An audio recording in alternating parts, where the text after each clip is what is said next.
Konichi fucking wa. Minasan konnichiwa. Hello, everyone. Welcome to Talk to Keki. We are the tired and groggy edition of it. Yeah, we're both just like, fuck, I can't believe we gotta do this bullshit for these no, fucking cocksuckers. Long day, and we're back on the backlog again. No, of course. Things can't last for too long. You can't have a good thing forever. Like heroin. Oh my god, that was a left turn. Yep. Anyway, I'm your host, and joining me as always, my co-hi, Ethan. What's going on? Domo. I'm tired. He's just as dead as I am. Well, he's more. He's double dead. Yeah, man. Fucking. I just got home from the gym. Hard ass workout. I don't know. I feel kind of like, I don't know. I feel off. You know, you ever feel like off? Like I feel off today. Like I woke up feeling off. I took a nap in the middle of my day like I normally do, because I take a nap every day during my lunch break, and it felt stupendous, and I was still tired, and I was like, I don't want to do shit. And then I was like, all right, I gotta go to the gym. So I went to the gym, and then that workout was fucking hell. And then I ate, and I was like, I just want to lay in bed, and I was like, I gotta record. Oh, god damn it. All right, let's fucking talk about anime for 2 hours, guys.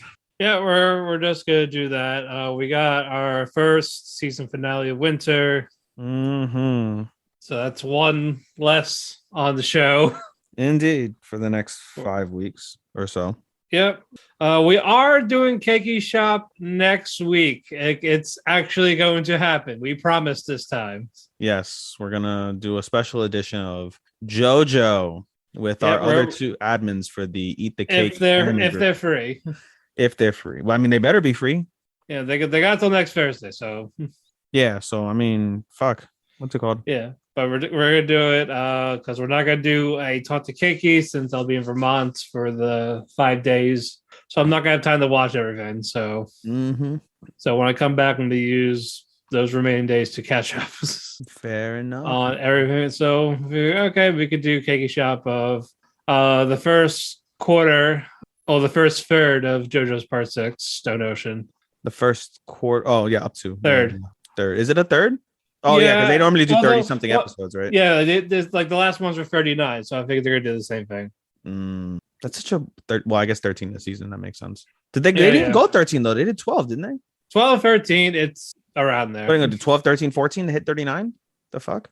We will see what they're doing. Let's see if they follow the formulas. That's fucking dumb. Whatever. It is fucking dumb, but what can you do?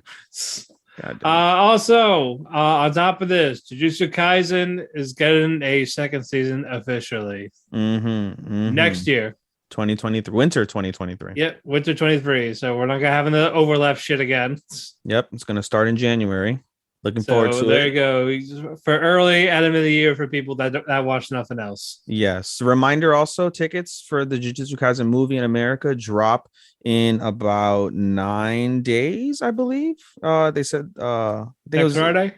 Yeah, they said I think they drop on the 24th, and the movie will be out at the end of March. I think it was like the March. Alrighty, which we will definitely cover once that comes out. Indeed, we shall. By the way, I don't know if you saw. Did you know that freaking Jujutsu Kaisen has spent 8 weeks in Japan? The movie has spent 8 weeks in Japan at number one, including the last 4 weeks. Like literally, they spent like 3 weeks or 4 weeks at number one, got bounced, and has spent another 4 weeks straight at number one. It's fucking wild. Yep, it is just crazy shit. I mean, bro, I can't wait to see that shit, bro. It's gonna be fucking wicked. Yep, I'm excited for everything about it. Hi,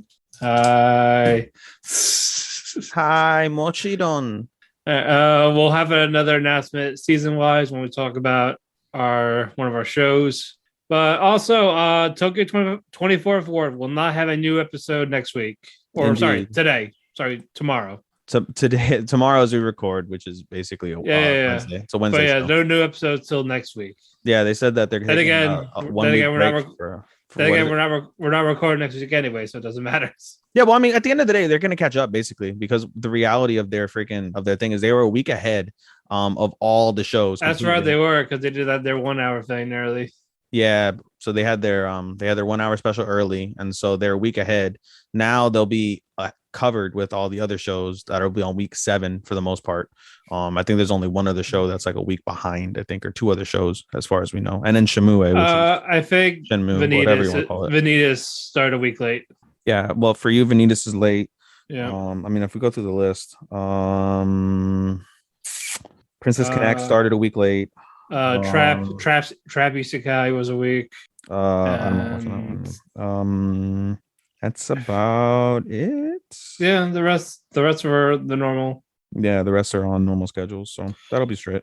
Oh yeah, I didn't explain it in the group chat. I want to let you know that the Funimation started working for the stupidest. What did you fucking do? No, this is what my partner did. Because I told him to basically call Roku, see what the fuck is up, because I reset the TV, uninstalled, reinstalled the app on the Roku TV. Okay, well, if this doesn't happen, if Roku can't fix it, we're probably going to have to buy another TV. And then my partner's like, "Hey, have you tried factory reset?" Like, probably not. I have not done that. No, nobody wants to factory reset their shit. That's like the last thing. Do you think that'll work? No. So they Googled it, and someone talked about the same issue, and they said he fixed the issue, because what happened was that whatever has like a free TV stream program like Tubi, which is what we did have for like one show and then never used it, that was causing the issue for the subtitles. Wow. So because Tubi was installed on the TV. So because this happened when we installed Tubi. Oh wow. So it was around that October-November time. And then once they got rid of it, all the subtitles on the shows were working fine. Well, then I was like, motherfucker. Goddamn Tubi. So there we go. Again, we haven't used it since that one time, so who cares? Yeah, seriously. I mean, if you want to watch Tubi, you could watch some. Oh no, because when we were in Iceland, we were watching Hotel Hell, the Gordon Ramsay show thing. Oh, okay. And there was a two-parter, and they didn't show the second episode. So we were trying to, like, okay, fine. Well, I guess we'll wait till we go home. And we found out the only time it was like streamed on was Tubi. So we watched it for that one episode. Wow. Yeah, so fuck you, Tubi. So basically, don't download an app that offers like free TV that's not paid for. It will fuck your subtitles up because they don't care about the Japanese. I was gonna say the Japanese. Oh my god! That's how you know I'm tired. I'm over here cuddling my cat and I'm saying, "Yo, don't fuck with the Japanese, bro." Oh god! All right, fuck. Holy balls! All right, let's. Should we just get straight to it? Yeah, buddy. Let's pull the band-aid off. Let's have an unprotected quickie with these reviews. What? No, they're good for once in a while. I think this calls for it. An unprotected quickie, and that's where you end up with a baby or AIDS. Well. Yeah, no. Well, I haven't got either of those yet. So knock on some wood, bro. Right the fuck now. Knock on that shit. I did. I knocked on my desk, which is wood. There you go.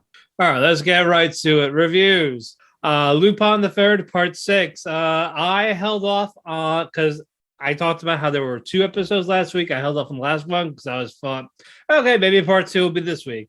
It didn't happen. So, god damn it. Yeah. I waited for nothing. Basic fucking. Good job. Well, I still watched it. We go back to the main plot of Lupin's past. He's looking for his mentor, Tomo, who he thought she died. But there's a group of new group of bandits that, hey, our teacher is Tomo. So all that happens. So he's trying to find info on who knows her. There's this congresswoman from a different country that knows the name Tomo. So he decides to investigate there. He meets his crush from the flower shop, Matea. Because before she was like, I'm going on vacation, and we find out it's going on vacation here. So they just randomly met up. Like, oh, are you here to steal stuff? They're like, oh no, I'm here on a personal matter. There's nothing like that. So fuck all that shit. He goes to sneak into that woman's house. They started talking. It's like, I'll help you out, but you gotta promise to leave. But someone did a drive-by, shot something out the window to hit Lupin, which caused Lupin to open the window to go, hey, what the fuck, guy, you asshole? Which made the paparazzi take a picture of it. Like, oh, he's sleeping with the congresswoman. Hey. That's not the case. Matea playfully gets mad at Lupin. Like, I can't believe you're seeing her. This is why you came here, you motherfuckers. His heart's on Fujiko, but, he's a gentleman to everyone. But basically, he finds out that was for the congresswoman. It was her second in command, that was the one like, I'm gonna fuck with her just to get her out of here. He gets rid of them. He like ties them up. It's like, oh yeah, they're not gonna bother you anymore. You should probably fire this guy. So she gives him like the info, like, okay, here's this. Go here. Now get the fuck out of my house. So what's going on? He leaves the area. Senigata was patrolling the area trying to look for Lupin, and then he heard he said like, oh, something's not right. So he goes inside. He sees the congresswoman dead on the ground, shot. Like, oh shit, are you all right? And the police thought Senigata did it, and he got arrested. Like, oh man, that's what happened. So good episode there. I really wish there was a part 2 because, like, damn it, I wanted it now. But beggars can't be choosers. So that's the end of part 6, part 2. No, we got of that because it's a 2-part episode. Oh, okay. Yeah. I didn't get the second part of the episode. Which I wanted. Yeah. Okay. So that was where we were with that. So anyway, moving on. So Loop. It was a hot summer's day, and Hiyori, and I was like, we want to go fishing on the boat. So okay, well, you can go fishing on the boat with us. We're gonna go at nighttime. We're gonna catch these special, exotic, big fish. So we gotta take the boat to go in the middle of the sea. And then Koi's dad gives Hiyori a special rod that he was gonna give to her dead father, but since he's dead, wanted to give it to the daughter instead. So she's excited. She wants to catch the fish. They get there. Koharu, the girl who sucks at fishing, was able to catch the fish. So she was very happy, while Hiyori did not catch the fish. Hiyori sucks. Ichika. She sucks. They suck. No, she wasn't doing it like she had it. She was reeling it in, but the fish was like, all right, I'm bouncing. I see the net. So fuck you. Fuck your net. Yep. And then she's like, I didn't catch the fish. I was like, okay, well, we got one of the fish, so what are we gonna do? So Ichika's like, well, I'm gonna go take it to this restaurant that my friend works at, and she's gonna make stuff with it because you gotta fillet these very right because the scales on this is poisonous. You gotta cut it right. And then we meet the new character. She's like, while you're here, it's like, we want you to cut this and make us something. This is a restaurant. You gotta pay for something. You can't just give me food for me to cut. Fuck off you. So that happened, and then she eventually caved in because I guess she's dairy. She makes a little sashimi thing, and they all love it. And that was the episode with Hiyori and Koharu bonding more with the fish. And it's cute. That was it. Kawaii. Yes, kawaii with the fishies. All right, moving on. Doll's Frontline. The main squad is all together except for M16. So they were able to track her down. So M4A1, AR-15, Satmod. Then there's no 9mm. There's no fucking. No, there's no 9mm. There's no AR-15. There's no fucking. There is AR-15. Why is bro? What would be a great name for one of those fucking girls? What? Desert Eagle. No, it's letters and numbers. Bro, Desert Eagle would be fucking tits. I'm sure they'll give it a random name too, like a random numbers with it. Because they got AK-47, right? No. Oh, I bet you that's gonna be some crazy character. That's so all the villain androids have similar names as Executioner, Hunter, Agents. They don't have numbers or gun types. That would aggravate the shit out of me. Bro. It did. Jesus Christ, bro. Oh my God damn it. All right, continue. Sorry. I just wanted to interject there real quick. I know, that's fine. Eventually M16 gets found. She's like, oh yeah, I'm all good. No problems. Where are you guys? I'm glad you found me. You're gonna try to come rescue me, but I can't go back with you because I got my own special secret mission that's for myself. So that's why she was carrying this giant weapon with her. She didn't say what it is yet. That's still a mystery. Eventually they all rendezvous. She's like, all right, I'm good. Don't worry about me. And okay, bye. So I don't know if there's gonna be some shady shit, but not a lot. Like there's nothing big happened in this either. I will say the animation improved, but like nothing still stellar. Like the principle of Doll's Frontline is good, I would say. The freaking the animation looks fine for what it is. The story, the way you've seen it is kind of the story is okay from what I'm gauging, but bro, between the story just being okay and then the character names just fucking aggravating me, like I couldn't do it. No, I don't blame you. So I couldn't do it. I'm But so yeah, glad. Like I'm more like picky over the animes that I choose now. So much. well, aren't you, Mr. Pretentious?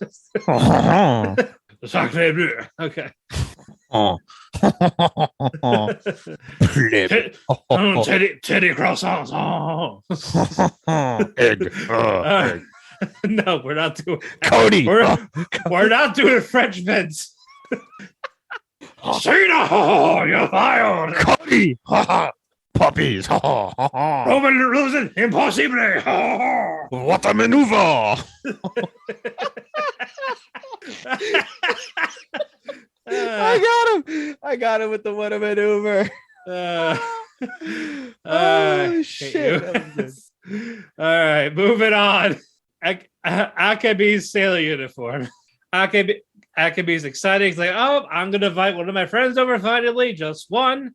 I'm going to invite Erica. And I swear to God, the Yuri vibes were strong in this one. Oh, they're going to tell me Erica was a cunt and fucking... oh, I can't say that word. I'm sorry. No.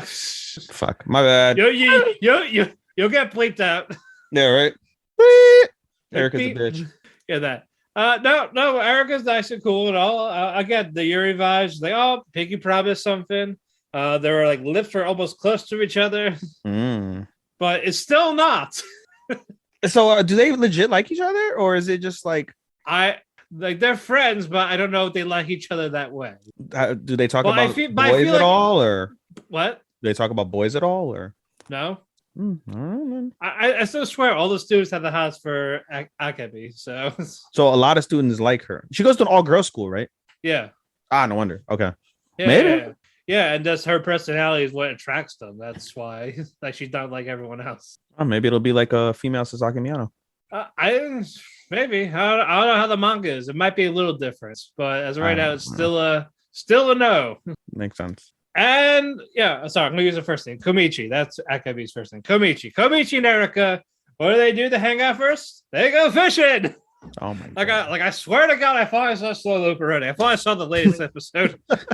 It's like they're not, but it's like in America where you see like the Simpsons inside of Family Guy, inside of Futurama. Right. Special episode and but shit. they're not fucking lollies, so yeah, that's true. Like they're normal high school size, not midgets. Eventually, yeah, they're fishing, they hang out. The clothes are a little wet, so Komichi brings Erica to their house. Like, oh yeah, she can finally hang out because at first she didn't want to invite her over because there was a leak in the roof. It's like, I don't want her to see it. I got to the point where her clothes were damp, so she had no choice. So, and then Komichi's sister Kao's like, oh, she brought a girl over. She brought her friend. Because she don't go to school either. So basically, yeah, Kao and the mother were all using Erica's first name because Komichi and Erica were on a last name basis. But they're like, how are you using her first name so casually when you first met her? What the fuck? Yeah. I am jealous. All that shit went on. Komichi and Erica take a bath together. All that happened. And then they're in the bedroom. Erica talks to Cal like, so what do you like about your sister? Then Komichi's like, please don't say anything weird. Please don't say anything weird. Please don't say anything weird. And then while Kao is thinking about it, the mother comes in with the snacks. Like, hey, here's snacks and drinks. So Komichi gives us saying thank you. And what does Kao do? Guess. Say something weird. Exactly. Not only that, she gets up, smacks her sister on the ass, saying her ass makes a really good sound when you smack it. Ooh. Right in front of the mother and in front of Erica. Well then. I was like, what the fuck? This is twice now. She's smacked her ass. The first episode and this episode. But does she not have does she not have a big, she didn't even have a big ass from what I saw, right? It's got jiggle. Like it's not big, but it's got a shape. Okay. That's really it. So, and then Komichi's like, what the fuck? And later on, I was like, why does she smack her? Oh, because like when they were younger, Komichi would slap herself to make her laugh, like a prank or something like that. So that's why she does. Like, I don't know, whatever. But yeah, the family takes Erica home. Like, all right, it was nice meeting you. Have a good day.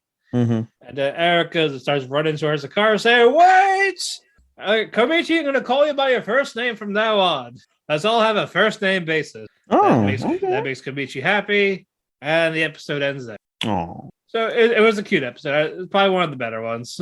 Is this more of a comedy? Like, I feel like it's somewhat more of a comedy. There's a little bit of comedy, but it's not like it's not the genre. It's just slice of life. Okay. But you get some comedy there from just how they act. Yeah, I see that. Yeah, so it's like a more natural, so this forced comedy. Makes sense. Where you gotta make these random faces to beat the shit out of someone or whatever. Oh, it's not Gintama. Oh god. All right. Shit, Lido. What the fuck happened in Lido? Clearly nothing critical. So I'm gonna find out. If you don't remember, nothing critical happened. Or you're really fucking tired. Fucking whatever. It could be that. It could be. We picked up where we left off, where Kano destroys all the rock golems, beats the crap out of them. It's like, oh yeah, there's loot. You guys can take the loot. I'm not here for it. I don't give a shit. Give me the loot. Give me the loot. I'm a bad man. Yep. Give me the loot. Because like, she's OP, so she don't give a fuck. Hey. She don't give a fuck about money or experience. Hey. It's like, okay, I just want to cross. I just want to go to the Crescent Moon Castle. So I was like, all right, fine, you can go to the Crescent Moon Castle. She goes. She finds the Guardian Tower. Mm-hmm. But she finds one of the Guardians there, Zhuge Liang, the Dynasty Warriors character. But it's a Skeleton Guardian. Vive la France! Yes, exactly. But yeah, this is oh yeah, we have bandits around here. Can you go fuck with the bandits? Like, oh yeah, we already fucked up the bandits. Mm-hmm. All that shit. It's like, well, if I need anything, like we'll go to you. Like, but I'll be sure to give you mana to make your skeleton body alive. And then she goes back to the grandkids, like, so yeah, remember that message that said about my say to crucify her? Yeah, let her know that I'm coming. Mm-hmm. And that was where the episode ended there. So just funny stuff. And again, yeah, she has an anger problem. Mm-hmm. I don't know why, but she just does. Interesting. Moving on, ranking of kings. We got another fucking banger. We got an episode where Boji actually has a fight, like a full-on legit fight. And we find out the guy in the silver armor is Oken, which is the Underworld King's brother, is the king of the Underworld. That's his brother. Mm-hmm. So it's Desha, Despa, and Oken. They're all the 3 brothers of the Underworld. But they basically we find out that the father wanted immortality, so he was like sacrificing children, all that to get it. But his children overthrew him, so he was dead. Desha became king. You find out all their what they're good at and whatnot. Desha had all the powers. Despa, he didn't, but he had like the intelligence. Oken had nothing, but when he was 25, you find out he's actually immortal. He's the one that had the power of immortality. This drove him to go crazy since he wanted to die, but he went rogue, and now he's this villain for Miranjo, this knight.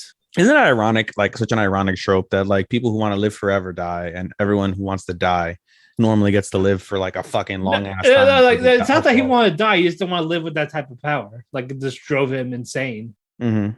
So all that happened. Yeah. We got that backstory on the Underworld family. Boji and Kage found Appius, who was still knocked out, and he was about to die out. Mm-hmm. But Appius slowly woke up, and then he was apologizing to him for what he was doing, like following Miranjo. But the fact that she helped him out so much when he was younger, like he can't betray her. But he's like, just leave me, just go do what you gotta do, type of thing. Like he was still happy to see him, like how much he's grown as a person. Mm-hmm. So he loved that. And then while Boji was running around looking, he sees Oken, because Oken got summoned over by Miranjo, who was kidnapped by the other bandits that went rogue. And so Despa's like, tell Boji not to fight Oken because he's no match for him. He's really not. Eventually, Boji sees one of the bandits in trouble from Oken, so he actually says, "Hey, I'm gonna protect you," type of thing. Despite the guy trying to blow poison mist in Boji's face, but since he's a giant, technically, like in the family, they're immune to poison. So even the strongest poison was like, well, shit. But great fight, great animation for. You thought you would kill me, but it is me, Dio. But yeah, they now I got you. Oh shit! All right. But yeah, Boji not gonna fight it. Everything is great. Kage's cheered him on, while Miranda's like, "Yeah, Boji ain't gonna win this, so fuck him." But she also is impressed that basically Boji got so strong, like how type of thing. But anyway, Boji just stabs Oken multiple times in his pressure points, even gets in the chest, but no, but since he's immortal, he really can't be stopped. Mm-hmm. So Miranju somehow had a guilty conscience and told Kage, like, hey, I think you should tell Boji to leave. Mm-hmm. But Boji doesn't want to leave because he still has to protect people, because if he leaves now, then someone's going to die. Mm-hmm. And then when Kage and Miranju were talking, Miranju just went like, oh, well, he's my guy. I'm the one that brought him here. It's like, wait a minute, you son of a bitch. And then the episode ended right there. So now like Miranju's feeling that she was the mastermind, even though we all knew that, but Kage and Boji didn't. Dun, dun, dun. Dun, dun, dun. The episode ended there. As always, I gotta end it with Vanitas Part 2. Vanitas. Yes, shit is getting fucking wild once again. We picked up where we left off, where Chloe trapped.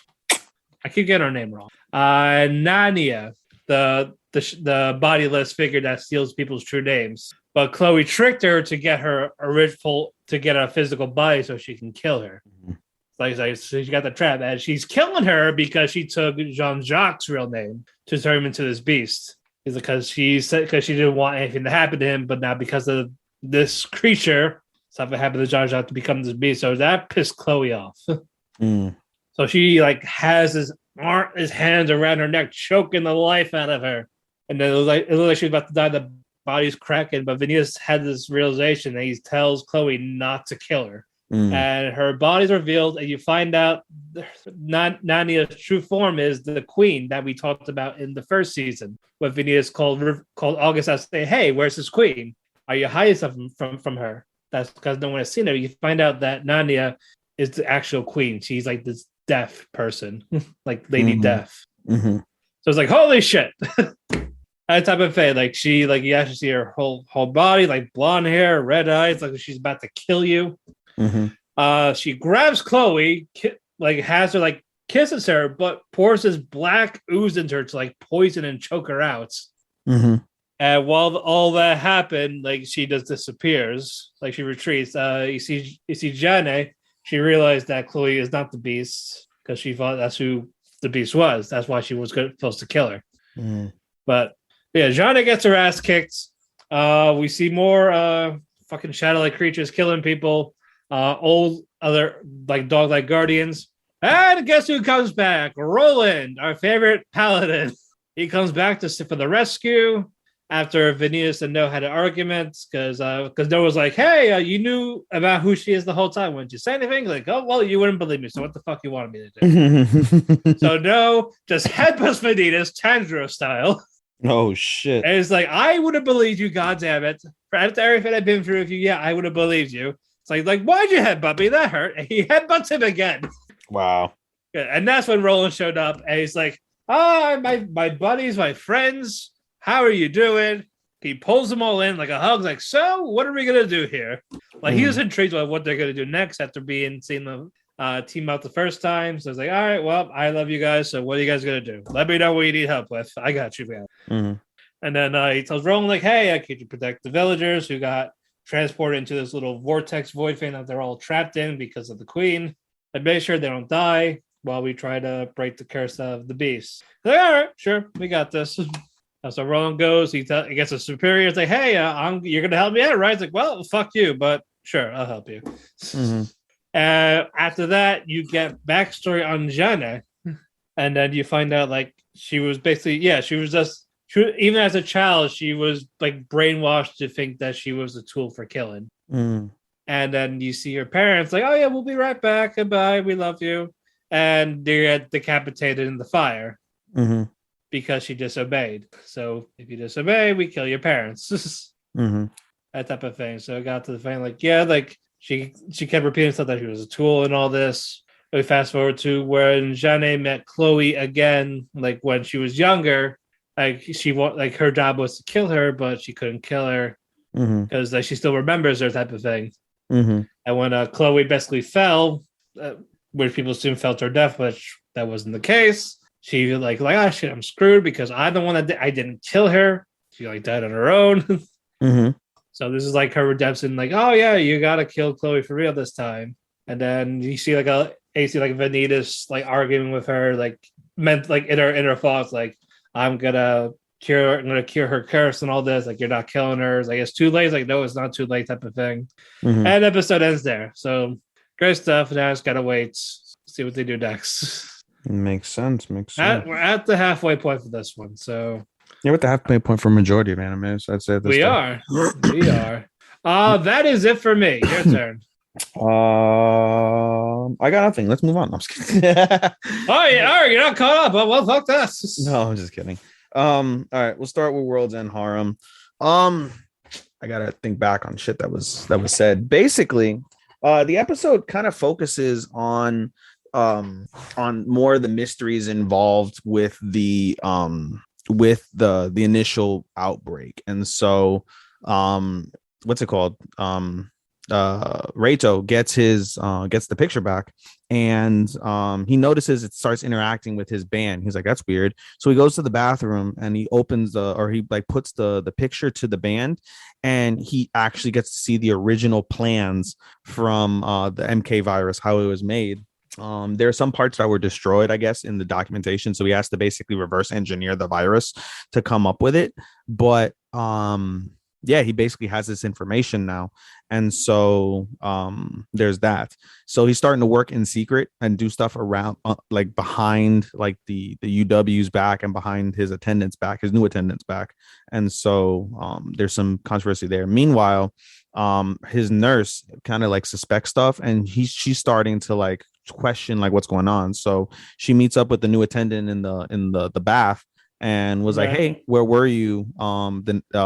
She's like, no, at first she was like, oh, I was looking at the old woman's file, and she was completely fine, and then her levels were at like a crazy level. She was poisoned, and the woman's like, oh well, that's unfortunate, whatever, right? It's kind of suspicious. So she pins her against like a rock and was like, where were you that night? And she's like, I was running my report on Reito. I have to let the UW know all of his actions, whatever. And so there's a little bit of suspicion there. And Reito, you see this in the middle of the episode also. He's on alert as well because he doesn't know who to trust. He clearly knows there's somebody that's against him in his little group. He just doesn't know who. And so that's taken care of. Meanwhile, what's it called? Number one, who's fucking everything. He, keeps fucking. He's getting bored of like having girls be brought to him different, or he wants, to do something different. Like he's starting to get tired of just having sex all the time. So, what's it called? So he goes out. He manages to convince his attendant to let him out. And so they're in a limo going through like one of the refugee camps, and he spots a girl, and he's like, I want to mate with her. Like, she's gorgeous. Oh my God. Like, I love her. And the girl is Reito's younger sister. So keep in mind, this guy is in his, I think, early 20s, and Reito's sister is 16. So like there is a little bit of a barrier there. But in this new world, as long as there's consent, there's fine. So basically they end up like saying like, no, you can't have her. That's Reito's younger sister. You can't fuck her. And he's like, no, I want to be with her. So they're like, all right, let's ask Reito. So they ask Reito. Reito's like, no, I'm not trying to do that. You know what I'm saying? But he begs Reito, and he's like, all right, fine, I'll ask her. And so they go on like a little date. But you could tell like his sister is not like interested whatsoever in the guy, but this guy like legitimately likes her. Like he's thinking about her and all that shit, which is pretty wild. But in any case, it is what it is. Meanwhile, trying to think of what else happened. Basically, what's it called? The assistant, what's it called? Scientist that he has, and the nurse, they meet up with Reito in the bathroom, and they pretend like they're gonna try and have sex with him, so that way they don't blow their cover. But they're like, listen, you're being watched, and we know what you're doing. Like, we know you're researching outside of what you're supposed to. That can get you killed. Blah blah blah. And so like we have to like work on this together, basically. And we also find out that the nurse's mom is actually the head of the UW, which is a pretty interesting note, and that could lead to some speculation there. But regardless, basically what they do is they set up a computer system within the abandoned hospital. Actually, that's one of the things that they do. At the beginning of the episode, they go through an abandoned hospital, which was basically where the epicenter of where everybody was treated when the virus first broke out. They couldn't find anything within the hospital at that time. So what they did was they set up like an external computer network on an underground channel, and they found old computers that couldn't be tracked by the current government, and they're working on stuff. And so toward the end of the episode, they managed to find a manifest, and there's conversations throughout like throughout the previous episodes of scientists and virologists and pharmacists who are trying to work on a vaccine, but they end up getting brought to America and nothing's really done. Just like, oh, they're in America researching, so we come to find out that they find a manifest of a lot of these scientists that are supposedly in America, but the manifest says that they were sick and they were treated inside of the abandoned hospital. So something clearly fishy happened there, and that's how that episode ends. So that was some pretty interesting shit. Like I said, it's got a good story. It's just the fucking black scribble kills it. Like I literally have to go back. Right. I go back onto like a Kiss anime site somewhere on Google and fucking I look at the fucking tits, but I actually watch the anime for the story when I watch it on Crunchyroll. If you do that, it's not as bad. You just want to get your fulfillment of opie. Right. Love of Kill, fairly short, I'd say. Basically we see Chateau break out of the car before it explodes, and then we see what's it called, the fight between Ryangha and Ho. And so Ho manages to stab Ryangha, but Ryangha fucking puts bullets inside of him and kills him. Basically, Ryangha goes, saves Chateau because in the explosion, some glass got stuck in her leg. So she's limping and she can't really walk. She says she could walk, but she's having difficulties walking. But Ryangha comes, picks her up, takes her outside of the burning building. However, she notices on the floor that there's a trail of blood. And so Ryangha tries, to flirt with Chateau when they're outside in the car, whatever. And Ryangha collapses from blood loss. Basically, Chateau calls in a favor with the secretary from her job and was like, hey, we need to treat him, but we got to stay under the radar. So they go to like some like shady looking like fucking clinic, but they basically treat her and Ryangha, and they're like, listen, you can stay here for the night, but then you got to get out beforehand. Like you guys can't be here. You know what I'm saying? So they do eventually get out. Chateau forces Ryangha to get out, and Chateau basically is told, like, hey, like, we know now you're for sure in cahoots with this guy. So, you're suspended for 2 weeks. We're monitoring every single thing, and you're going to have to basically check in 3 times a day. So they basically put her on probation, like a real sick probation for a period of time. Meanwhile, Chateau also starts to have a dream of the night that she was basically in that car before she was adopted, and she's starting to recognize that the man in the car is similar, if not is, Ryangha. And she starts freaking out, like, what the hell am I dreaming? Like, who the hell is that guy? Like, why am I thinking about this now? She's starting to really get these thoughts, but she moves on because she's a tough cookie. Her first assignment back, basically, we find out that Ryangha's going on a trip somewhere and he won't be around, quote unquote. And so what's it called, Chateau's first trip is she's going with her boss, the secretary, and I think someone else, I forget who. And they basically said, like, hey, our job is to take care of this VIP and protect him. This VIP is like got connections to a bunch of financial backers across the world, but he's made his share of enemies. And the financial backers also a family member of the boss, and so they're there. Meanwhile, Chateau doesn't realize that Ryangha is on the same boat, coincidentally. And one thing I forgot to mention is before they left that burning building at the beginning of the episode, there was like a little kid, but he's apparently an assassin. He's like, oh, who should I kill first, Ryangha or Chateau? And he's talking to whoever his boss is. And so we see at the end of the episode, not only is Ryangha and Chateau on that boat, this like luxury cruise liner, but so is the assassin kid. So that's basically going to be the next half of the series. They said they're going to be on the cruise for 7 days. And so we'll get 7 days worth of anime of action and maybe like 6 or 7 episodes or whatever the hell is left. So still pretty interesting regardless. So look forward to that. What else? Strongest Sage. It's fun, another fun episode, I'd say. Basically the demons, they basically attack at this stage. So before the demons attack, Maddie is like getting like the circle ready for where they're going to put the giant crystal for the barrier. And he feels like some demons coming. He's like, hey, you guys feel that? They're like, yeah.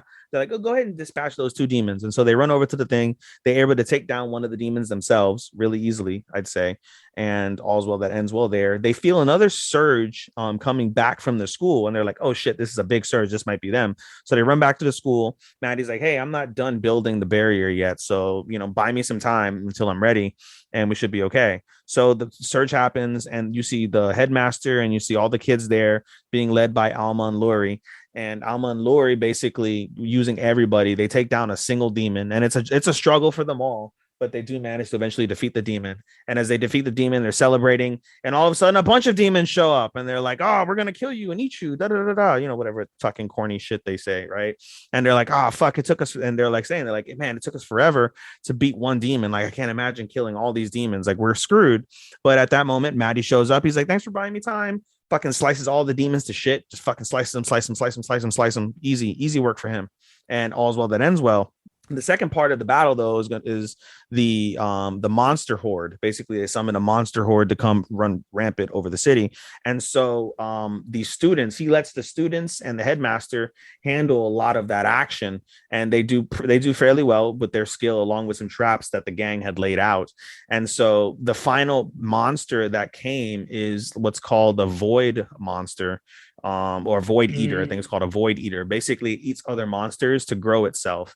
And so Maddie's like, "Hey, when you fight these, you normally get crap rewards," which is very interesting. Talk about experience and loot, like basically kind of like as if it was like some like MMO game, but it's not. It's an actual country somewhere. But anyway, they're like, "Yeah, you get shitty rewards and materials, and you get the mediocre experience. So let's feed it some magic, and we'll make it into what we want, and so that way we get good rewards and we get a lot of experience." And so he throws some magic stones into like this void, and the monster becomes some like crazy like four-tailed fucking lion thing. I don't know. It was pretty cool looking though. And so basically the gang work together, and the majority of the work is done, of course, by Maddie, but the gang all works together. They take down this beast, and Maddie's basically like, "Yeah, like I'm good. Like I don't have anything else to be here. So I'm going to go off to, do my own thing." He tells the headmaster this, and the headmaster is like, "Hey, so I respect that. You've got nothing further for you to learn here, but it would make sense for you to remain a student because of the fact that in case you ever do need help for whatever reason, we can intervene on your behalf because you're a student and a resident of this country. So we'll keep you as a student, and then also we want you to help us continue to grow and make us number one, blah blah blah blah. So we'll give you the scholarship, and all's well that ends well. You can go off and do your adventures." And he's like, "Okay." And then the girls are upset, like, "Oh, he's gonna leave him, he's gonna leave them." And so the headmaster is like, "I can afford to do the same thing for the three of you girls if you guys want to go." And they're all like, "Yeah, we want to go, whatever, blah blah blah." And so they all get scholarships to stay in school while they go explore the outside world of the compared to the city. And so now the anime is going to basically pick up on their traveling adventures as a party as a whole, outside of the school. Fairly cool. I was thinking about that as I was watching the show. I was like, it's nice to have an OP character, but I don't know, it doesn't do anything really. Like, there was a sense of coolness when you watched what's it called, Demon Academy, and there's a sense of coolness when you watch things like Slime that have, like, again, OP ass characters that are ridiculous in nature and don't have any real trouble. So there's something to that, but there's just something about it that's kind of a miss for me when I watch it. Like, I still enjoy it. Like, I'm not like, "Oh, this fucking shit sucks dicks," but I was just like, like, it's okay. I'm hoping something happens to make me like it a lot more, but it's okay for what it's worth right now. Princess Connect season 2. We're back to weird shit. I can't even truly describe really what the fuck happened in the episode because it's a bunch of random shit with random ass characters. The only thing I'll describe, long story short, basically, is there's some sort of green blob that took over an Imperial soldier's armor and is going around town like attacking people and killing people. And so basically this sets up like it's a specific person's armor. So they basically think like, "Oh, it's the Imperial captain who's turned against the city." And so their group is trying to find this Imperial captain, to fight them or figure out what's going on. The Imperial captain didn't do that. I don't know what the Imperial captain's doing outside of her unit without her suit, but basically she is. And so the story basically like goes over like, fucking like believing in people and some corny shit. Like it was just whatever. At the end of the day, I would say this, the other focus, which was actually pretty funny, the other focus on this episode is a new, like, I guess, guild. And it's of this girl who acts as a spy for another country in the city. And she makes a guild so she can do her spying stuff. But the girls that she picks are all fucking terrible. Like one is a narcissist, one is dumb. And then the other one is like super perverted, like real, like think of Darkness, except she's worse. She's worse than fucking darkness. Like literally, there's a scene. Like literally, there's this like she's like she like loves stuff like getting beat and stuff like that. She like gets turned on. She's like, oh, I got so turned on, I passed out, shit like that. She says that shit literally. There's a scene where freaking the main character Yuki finds her in the middle of like the forest and she's looking at porn. And Yuki's like, you shouldn't be looking at this stuff. And she basically grabs all the porn, burns it in front of her, and the girl like starts crying. And then the next day she's like, I was upset, but now like I'm really into having like all my deepest, like most favorite things burned in front of me. It turns me on. I was like, what the fuck? Like it was hilarious, but weird at the same time. Like she's literally worse than darkness, like you see like it's funny, like they'll focus on one of the characters, like they'll focus on the main character of that guild, the main girl for that guild, and she's having a conversation. Meanwhile, like you'll see in the background freaking like, and like how you'll have some like other character text and they'll be talking, like you see in the background from the main character text, like, oh, mess me up more, harder. And that's what it says on the fucking screen. I'm like, what the fuck is going on back there? So that shit was kind of fun. But at the end of the day, they ended up blowing up a bridge on accident because again, one of the girls is dumb and she likes fireworks, so she blew up a bridge. They basically were in debt, couldn't do shit, and so they're like, let's take on this quest to find this monster. And they realize like, oh, the monster has something to do with the green goo, like this green blob, so let's find it. So they put it on some receivers, which is actually pretty ingenious by the girl. She puts it on some receivers, and you know how like you would do like gold hunting or metal hunting, they did that with the green goo. And they found the source of the green goo, and it fucking goes crazy. Like it looks like a fucking geyser, like like when you like rupture a fucking like water main. That's what happens, except it's all green goo. The green goo reacts to the fact that there's green goo in the city, and it basically goes and finds the green goo monster and fucking makes a giant green goo monster. And then it's up to everybody to fucking defeat the green goo monster. They do. All's well that ends well from that standpoint. So the way I described it, it's weird. The way I watched it was weird. The highlight was seeing a perverted girl, I would say, from that episode. And that's really all I got to say about that. After they gave us the best episode that they've ever given us of the series, they gave us a weird. That explains everything. Sure. And finally, Boruto. There really wasn't a lot to this Boruto, truthfully. We get a little bit more details in terms of the Funato clan. We see the second son of the Funato clan, and he's like really ruthless, but he's also really loyal. Like his subjects are like, you can rule the Funato, you can rule the Funato. And he's like, no, he's like, I'm not gonna upstage my brother. I'm not gonna, upstage my father. Like I'm, loyal to the family, loyal to the clan, and my position is my position. And that's all I gotta say about that, really. So they do that. And they sneak onto the boat, and then one of the things that the one of the ninja swordsmen, the girl, the ninja swordswomen does is like she notices like Kawaki's all fucked up from being seasick, and so she basically palms Kawaki in the chest and uses a healing, and Kawaki drops down. He's writhing in pain, and Boruto's like, dude, what did you do? Like, well, what are you doing to my brother? And she's like, just watch. And Boruto's like, dude, like she's in pain, what did you do? And then Kawaki stops being in pain. He's like, my motion sickness is gone.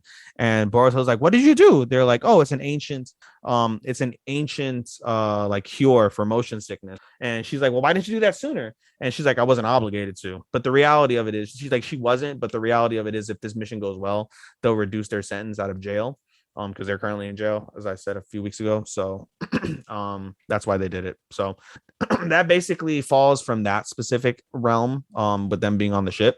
The rest of the episode follows basically Team 5 and Sarada and Mitsuki's attempt to free the scientists and free the other islanders from the grasp of the Funato.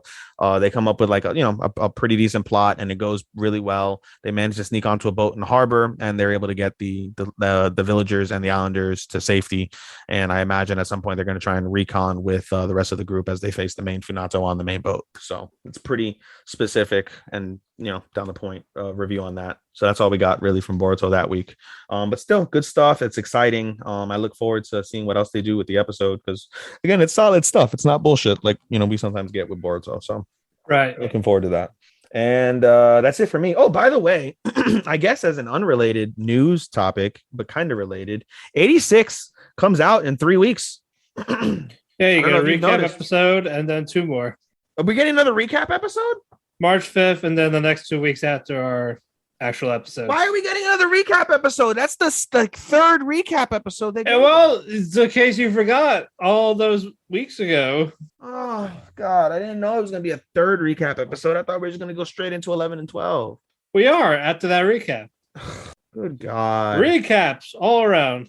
It says episode 11 airing in 24 days. So God damn it. Let's it's like I want to give 86 a 5 because of how amazing it is. But fucking I'm not like I really feel like if you give me 3 recap episodes in a season that's like indicated as such, you can't be a 5. Like I really feel like, like 1 recap episode is maybe acceptable. 2 is really pushing it. If I see a 3rd recap episode, I'm demoting it to a 4, and that'll be my singular reason why. Well, that would be a good reason too. Just cause, God damn it. Alrighty, well, let's get to it. We're gonna do our first season finale first. Yes, and there's only 1 season finale to do. Normally we save these for the end, but I made an executive decision with Matt. I was like, dude, it was so hot. This season was so hot. We need to start our fucking together reviews with this shit. And with a healthy, delicious breakfast. Yes, with a healthy, delicious breakfast of Demon Slayer. Yeah, that's right. Demon Slayer is over. Not the movies turned to shows, but the actual thing is over. We pretty much kicked off where we left off with, are they dead? The answer will not shock you. Of course not. Because Nezuko popped out of her box and she did some demon shit. Her demon blood art. Yes, the exploding. She did her demon blood art, saved everybody basically. But Tanjiro and Uzui are still, fucked up. Everybody's basically fucked up, and so Tanjiro eventually wakes up. Was he dreaming? I don't recall. Who? Tanjiro. Did he dream or did he just wake up from whatever? I think both. I don't recall if he was dreaming something, but anyway, he wakes up basically from being passed out. He finds he's on Nezuko's lap and he's not afflicted with poison. He's like, what the fuck happened? Why am I not dying of poison? Mm-hmm. He's like, oh well, whatever. So he hears the screams of Zenitsu, and Zenitsu's like, oh, Inosuke's fucked up. Inosuke's fucked up. You gotta say it hurts, Tanjiro. It hurts. Yeah, it's kind of funny. He's like, I woke up and everything hurts. I'm like, Jesus Christ. That was kind of funny. Yeah, but he's back to normal. He's back to normal. And so Tanjiro's like, shit, I gotta go save Inosuke. And he tries to get up and his legs don't work because he's exhausted and whatever happened from the poison, perhaps. The poison, I'd imagine. Yeah. So Nezuko basically becomes his fucking his little cart. He basically rides Nezuko all around the scene of the explosion.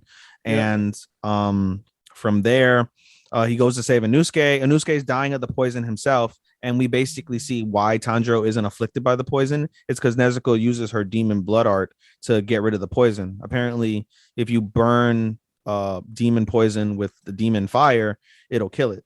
So she basically does that for him, and she also does that for Uzui a little bit later on, as the girls are fucking annoyingly crying over him. Very annoyingly. Yeah, and then Tegan's like, I'm here, like I'm not even gonna have my last words in. Yeah. While one of them was like, "You can't die." They're like, "Shut up, let him speak." He's like, "Yeah." They're basically arguing back and forth, and Uzui's like, "I can't even fucking talk right now because of this poison. Like, I'm gonna die without giving you guys my final words." And then Nezuko comes over, sets him on fire. The girls freak out. They're like, "He's not even dead. Why are you cremating him? What the fuck?" Damn it! I'm gonna spank you. How dare you? Like, and then Uzui's like, "Girls, I'm good. She helped." Like, she's and they're like, "Oh my god, thank you so much." Tengen-sama. Like it was really annoying. I can't. Those girls were fucking like his wives are hot and fucking annoying. I would just the third girl, the third woman that acts like fucking Tanjiro.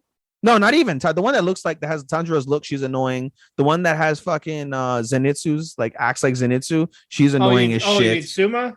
I don't know their names. And then you have the third one that's really chill. Yeah, like Suma, Makio, and Hinasuru. Yeah, Makio is annoying as shit. Who's the other girl? Hinatsuru that Tanjiro saved, and then Makio. Makio's annoying as shit. Makio's annoying as shit. Hinitsu kind of annoying, and then the other girl that she saved, that's the good girl. But anyway, as all that happened, Tegan's fine. And now it's like, all right. And then Tanjiro wants to look for the demons that were decapitated because he wouldn't feel at ease until he saw their actual heads. Yes. Because, he wants to make sure they're dead. Yes. But Nezuko, of course, adorably, tiny Nezuko. She eventually leads them, and you see Gyutaro and Daki arguing. You're skipping actually a step beforehand. Basically, I've completely forgot about this until I saw it. Remember the scientist from season 1 was like, "Hey, can you get me some demon blood? Preferably if you can get it from one of the moons." Oh, right, that's right. Great. Yeah, because he needs to cure Nezuko. Yeah, so he comes across a fucking pile of their blood, puts it inside of like the kunai that sucks up the blood, puts it in front of a cat that magically fucking appeared, and the cat magically disappears back to the fucking woman. So that we'll get some interesting developments on that. And so, but yeah, to keep on going, Nezuko eventually finds the head, or not Nezuko. I was like, can I finish? Can I finish? Yeah. Go ahead. Can I finish? Yeah, go ahead. Okay, I finished. All right. Okay, but no, you see them arguing. Daki starts blaming Gyutaro. Like, you're why we lost. This is why we died. And then they're all fighting back and forth. And it's like, fuck you. It's like, you're ugly. This is why we lost. You're fucking hideous. I hate you. All that shit. And then Tanjiro just like, please stop fighting. It's like, you're going to hell. You're going to burn to hell, but don't fight because you need to be together side by side. All that type of thing. And Daki starts crying. And she's the one, her head disappears first. And with Gyutaro, his is slowly going. And you see him get this flashback of what they were like when they were young, and they grew up in an entertainment district way back. It was just like a poor neighborhood type of thing, like very poor. His mother tried to kill him multiple times, but just did it. The father's an asshole. All that, and I got it. He was very frail. He hasn't eaten. They made fun of him because of his appearance, especially his face, because he's ugly as sin. He's like, my life changed when Daki was born. And her what was her name? Ume? Ume, which means dream in Japanese. Yes. You find out her real name is Ume, while Gyutaro kept his name. Yeah. And then he's like, that he's found purpose. He wants to protect her. He basically became a debt collector. He learned how to fight. He has sickles from someone that left it behind in one of the rooms. Bro, the sickles looked like it was full of AIDS. Straight up. Oh, right? Straight up, those things were fucking rusty as shit, looking like, bro, like you could catch tetanus dumb quick touching them shits. And they're like, and he's like, things were going great. I thought we were gonna have purpose until Ume stabbed one of the samurais in the eye.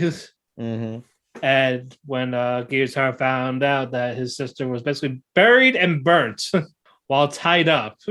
Yeah, I don't know why she wasn't dead the first time though. Like she was literally burnt to a fucking crisp. Yeah, she should have been dead.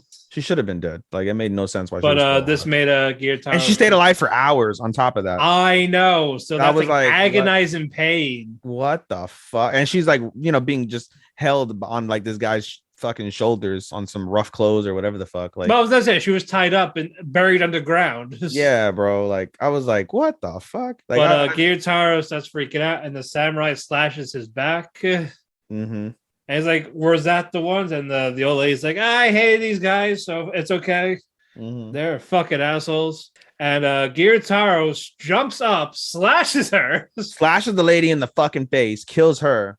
And then he's like, "Hey, guy, what the fuck you doing? You figure we see the glimpses of the current Gyutaro, fucking with the way he talked, the way he stalked the samurai, and then he fucking yeeted the fucking samurai, slashed his fucking face in half. That was fucking gangster. And then you find out that his sister's actually alive. And then he holds on to her to they find that no one wants to help them. Yep. And you see they're about to die. Yeah, they pass out in the snow. It starts snowing. And they pass out in the snow. We meet Doma. Explain to those who don't know who Doma is. Who is Doma? Doma. Well, back then he was rank upper 6, and now he is rank upper 2. We don't know that yet. Matt just kind of spoiled that for you guys. He's number 2 now. But I say he talked about how he's number 6 when the episode happened. Imagine bro, when you think about that, right? Those demons are hundreds of years old. The guy was a demon before that. He was such an OP demon. He was number 6 back 500, 600 years ago.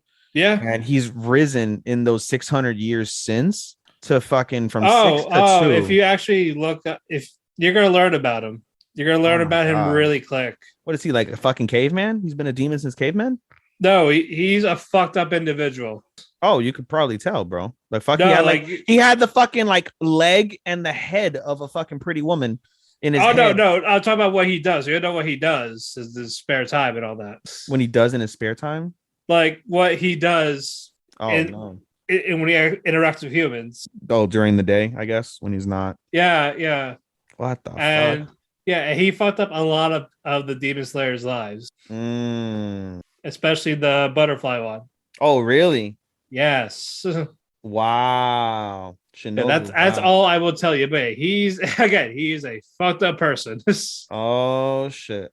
Here we go. But he finds out he sees these so he was like, well, if you accept Muzan's blood, you will become demons. And no, he said my blood, not Muzan's blood, his blood. But I say, well, his blood's in him, that's why. Yeah.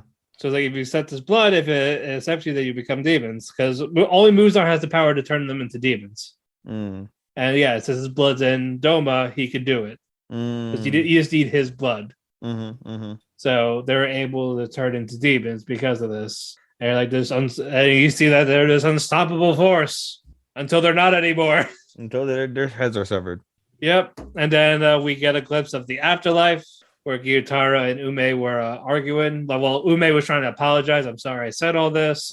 And then Gyutaro got to the point like, stay away from me. I can't be there for you anymore. Like, we're dead. What's the point?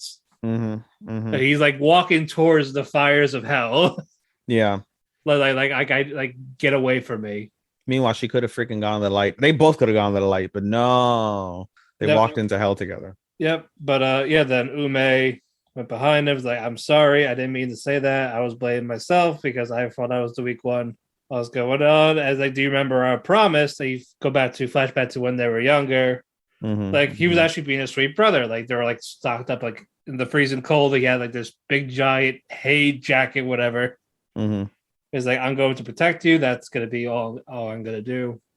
Make sure you have this nice life. And yeah, he did wish that he had, like, I wish you were in a better family. I wish you weren't raised by me, because they never had a father and the mother was a piece of shit. So yeah, Gyutaro essentially raised Ume to be who she was. And that's why she was defensive and sliced the fucking samurai's face, because that's what something that Gyutaro fucking told her. Like, if you sense you're in danger, you take before they take from you. Exactly. And that cost them everything, but then gave them everything as well, in a way, which is pretty interesting. Right. And when that happened, like, he actually picks her up, like, holds her. And then then they start walking towards hell together. They walk to hell together, but they found peace, which is interesting, because at the end their souls turn green, and Tanjiro's like, I wonder if they found peace amongst each other. And Nezuko turns around. Yeah, and Nezuko turns around and she shakes her head yes, that they did, which is pretty wild. I wonder if Nezuko can sense that too, or if that's a demon thing or whatever. Right. That's a pretty wild concept as well. But anyway, they go back to Tengen to check up on him. But we see the serpent Hashira. What was his name again? I don't know, but he's a fucking dick. That guy is an asshole. That guy is an asshole. Oh yeah, he's a total dick. Major dick. Hold on. Obanai, that's his name. Obanai. He's like, hey, you lost your arm, you lost your eye. What are you gonna do? Are you gonna recuperate? Are you gonna basically go back to work? Yeah, and he's like, dude, I'm retiring. And he's like, bro, all these other fucking demon slayers suck. We're already missing a Hashira because of Rengoku's death. And now if you leave, then we'll be down 2 Hashira. None of these fucking people can fucking take over you guys' positions. And Tengen's like, there is somebody that can take over our position. Yeah, and he's alive. Like, he's the one that beat him. Yeah, he points at Tanjiro. He's like, him? Yeah, he's like, he's still alive? He survived? Yep, he fucking survived. Yeah, because people in Tanjiro's rank die. That's why they die really quick. So because they killed the moon, they're gonna get promoted again. I'd imagine they're gonna get promoted again. I wonder because obviously it's obvious Tanjiro is gonna be Hashira. I wonder if Inosuke and Zenitsu are gonna be Hashira. Not necessarily. So kind of, but not really. They don't. Oh, they don't. No. Only Tanjiro. No. Tanjiro doesn't become a Hashira. Nope. What? Nope. I mean, okay, the only thing that I could surmise then is that he, in his battle with Muzan, he must like lose like all of his limbs and survives. But yeah, like none of them become Hashiras. That's so ass backwards. That fucking Tanjiro doesn't become a Hashira. I mean, that's like that was super expecting that. Right, but that doesn't happen. Wow. Yes. Yeah, I don't know what to tell you there. That does not become a thing. All right, don't tell me anymore. I got my I'm answer. I got I'm my not. answer. Son of a bitch. But after that, we see we go back to the Demon Slayer quote with Kagaya. Mm-hmm. He's seen like coughing up blood, but he talks about how happy that Tanjiro was the one that defeated the Upper Moon. Mm-hmm. Says this is the chance we've been waiting for. We need to strike. Mm-hmm. Like it's been 100 years since our family has been been affected by him. Yeah. Basically, that family is cursed. Like only the males are cursed, and they don't live long. Their body slowly deteriorates. Yeah, we find out basically that Muzan is related to that family, which was pretty shocking. I literally paused and I was like, "Whoa, that's fucking major!" Yeah, he cursed his family. Wow, and they die really quick because you could tell, like after seeing after seeing Gyutaro's poison, that's clearly demon poison, and I was like, "Yo, why can't Nezuko just fucking burn the shit?" Well, this is from Muzan. I mean, bro, can't she burn it and it like have some sort of effect? Like it not. It's not a poison, it's an actual curse. Yeah, you can't burn off a curse. That's crazy. Yeah, it slowly kills your body until you die. Like you live to like your like 20s. Yeah, like but before you're 30, you're dead. That's crazy. And yeah, Muzan's been around for fucking hundreds of years. Yeah, and then and when he dies, the son has to until he dies, and then so on and so on. That's why they keep having children to try and kill Muzan. Yeah, to break the curse. That's the only way you can break that curse. Yeah. But all that happened. Roll credits. Oh well, sorry, I forgot. Oh wait, there's more. There's more. We go back to the Infinity Fortress. And you see the number Infinity 3 Castle. Demon. Infinity Castle. Yeah, Infinity Castle, whatever. Yeah, Akaza's there. He's like, wait, why are we here? I guess this means an Upper Moon died. That's why there's a meeting. That's crazy. I'm a little upset they didn't show the meeting, but whatever. I guess Keki chooses. Well, they what's it called? At the end of the day, like I'm not totally upset about that. They're like, they should have left us on the cliffhanger of all the moons there, but I was okay with that. The season 1's going to start off hot because we already know season 1's probably going to start off with another hour-long fucking show, which by the way, they lied. They said it's going to be 45 minutes and fucking it was only 32 minutes. Yeah, I think it's just with the commercials in Japan. Bro, but even then, if it's 45 minutes with commercials, then it should have been an hour, you would think, right? No, I meant like the 30 minutes and then those extra 12 minutes are just 3-minute commercials split up. Like how we saw Wonder Egg special was going to be an hour, but it's 40 minutes. But that's not bad, though. But those 15 minutes were just commercials on Japanese television. Yeah, that's fine. But fucking, bro, they said that's what it is for Demon Slayer. But 45, you don't normally do 45 unless you have an overage of another show. So, well, they didn't care because Demon Slayer. Yeah, clearly, the fuck. And then we get credits. And then we find out we're getting the first season of the Swordsman Village arc. First season of an arc? Like we're getting the first season, which is the next arc. So season 3. Yeah. Yes. And it's gonna be the Water Hashira and Mist. That's the Mist Hashira? Yes. That's not the same as water. Giyu is water. They look the same. Yeah, but it's not him. Oh, I thought it was the Water Hashira. No. Oh, okay. So the Mist Hashira and then who's the Love Hashira? The Love Hashira. Yes. Yeah, she looks interesting. Oh yeah, you're gonna see her naked soon. Ooh. There you go. Hey. And so they're gonna be facing off against, I assume, number 2. No. They're gonna fight number 5. Oh, they're gonna kill them in order. Yeah, the last 4 are in the final arc. So they're gonna kill 4 demons in the final, 4 upper moons in the final arc. Well, again, the upper moon, the other Hashiras are gonna fight them like separately at the same time, though. Yes. At the same time in separate battles. Yes. Oh, that's gonna be fucking nuts. Yeah, that one needs to be a 24 episode. Bro, that sounds like some fucking Tournament of Power bullshit. When you think about it. But again, it's like different rooms. That's all I'm gonna say. Just several. Oh, they're rooms. So they're gonna be in the Infinity Castle then. If these are different rooms. Yeah, it's the Infinity Castle arc. Oh my god! Wow. Yeah. Spoiler alert, guys. Sorry. I mean, I'm pretty sure half the people are the most. I mean, They bro, know. I haven't. But So all I'm gonna this say is it's wild to gonna me. be. All I'm gonna say is it's gonna be so fucking. Oh man, that just sounds fucking great. The anticipation is fucking Yeah, crazy. like it's just the matchups that you don't expect, like who teams up with who during these. Will Hashira die? I'm not telling you. Okay. Yeah. Okay. Yeah, that one just you gotta wait till it happens.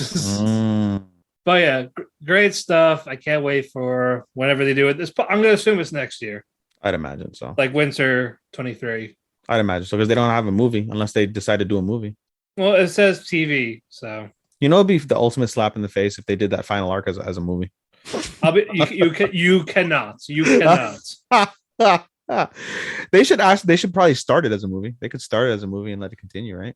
All right. So let me ask you this: do they have a part within that arc that is so that would be like internally upsetting to the fans? If you make those fights incredibly short, It would. Okay. So like if you made all of those fights one episode, you're gonna fuck up a lot of people. sure. No. I don't mean that. That needs to be at least 3 to 4 per fight. So my question is, like, at the end of the Mugen Train, how what's it called? Akaza kills Rengoku, and it was upsetting for everybody. And then this new season starts on the heels of that tragedy. Is there a tragedy that happens fairly early on in the Infinity arc that would leave us with a similar feeling? Of Rengoku? Something similar to Akaza defeating Rengoku.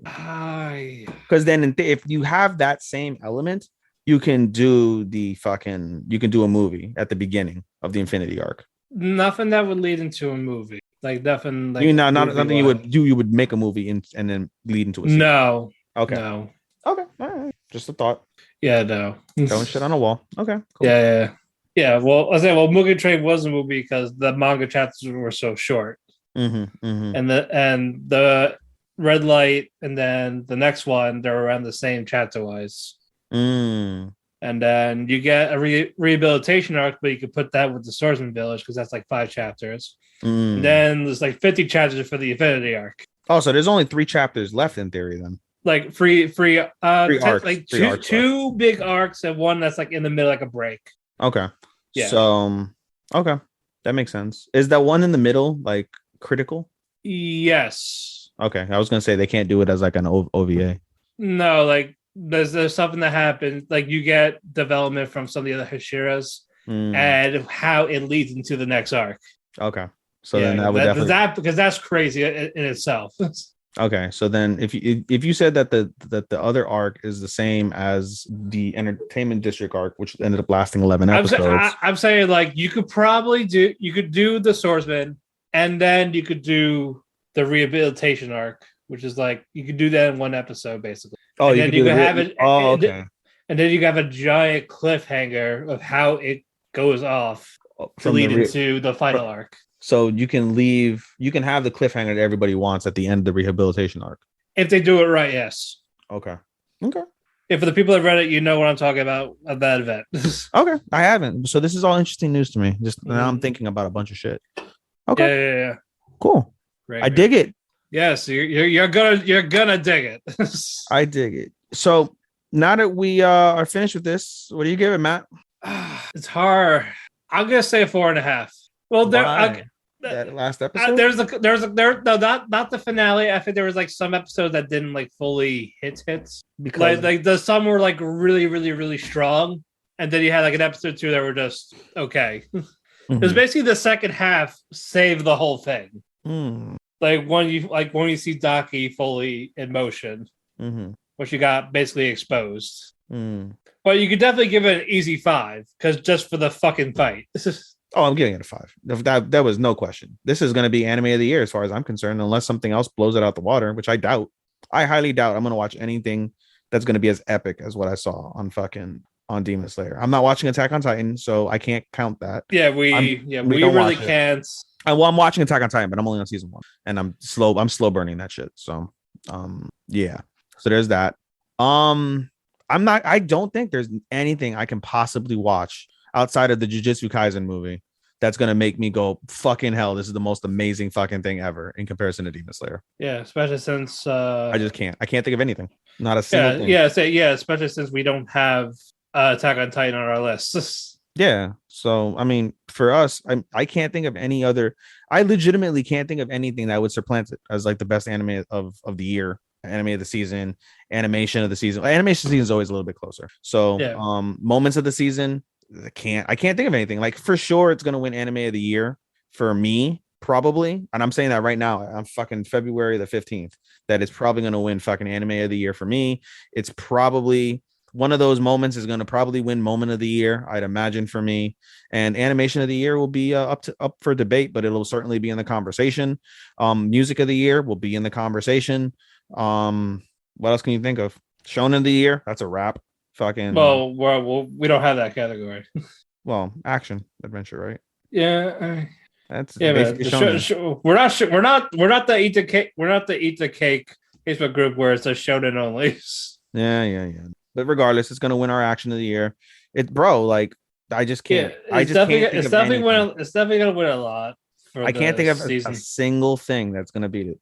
I can't Well, think of I'm anything. not giving up on the year yet, so I am well, certainly you're giving up. clocked out. Okay, Yeah, like I'll be solo. like I'm gonna watch a bunch of shit. It's gonna be nice. And so basically people are fighting for 2 to 30, 2 to 25, and then the five honorable mentions. That's what people are fighting for as of right now for me. Alrighty. Well, we're gonna move on finally. We're finally gonna move on. Because we spent like almost a half hour on it. I mean, because that's you have to flesh that out, dude. Yeah, we Like, do. you We have do. to flesh out Demon All Slayer. right, and now the backburners for a good chunk of these. Now the rest of the bullshit of fucking winter. Now, speaking of bullshit, Platinum End. Great segue, Matt. No, this one was actually good. This one.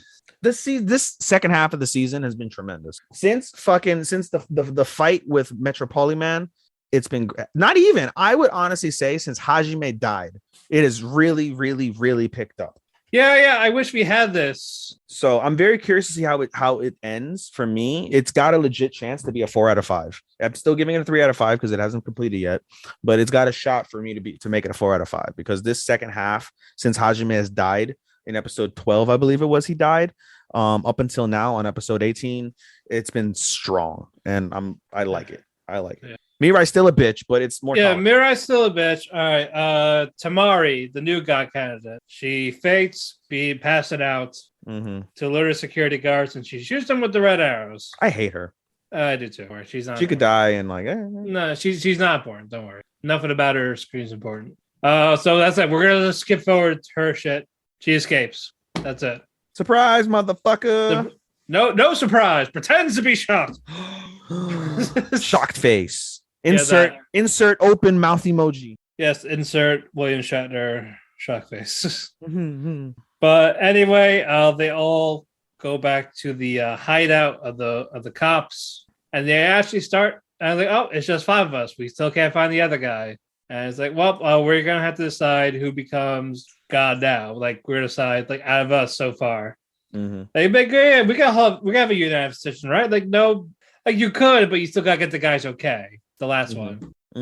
So and so he's not there, but you guys can just talk about it to propose, hey, this guy should be God. And no one really gave good offers of why they should become God. Like Tamari really didn't have anything. Mirai doesn't want it. Saki doesn't care. And then Shuji was like, how about I do it? The kid that wanted to die. And it's just like, but how he's talking, like he's like wants to be fair for people. Bro, and it's wild to me. Like, I'm so grateful I don't have suicidal thoughts because this kid would have convinced me. I think the kid would have legitimately convinced me to fucking just blow. Well, if I saw he makes such good points. If I saw this over 10 years ago, I probably would have, but bro, like what? I'm not.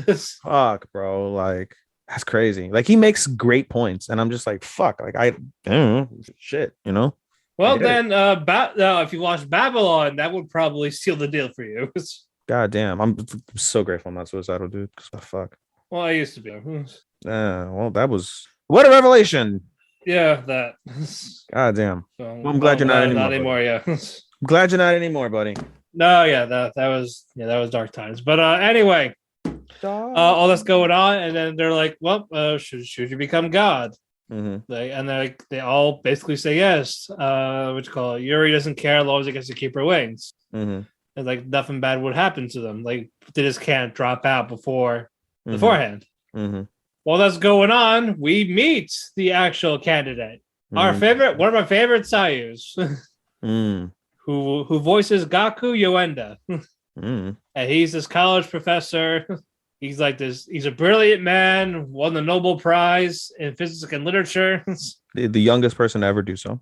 Yeah, and he's just like being like overcritical of like why, but it doesn't say like he wants to become God, but he doesn't want to say no to it.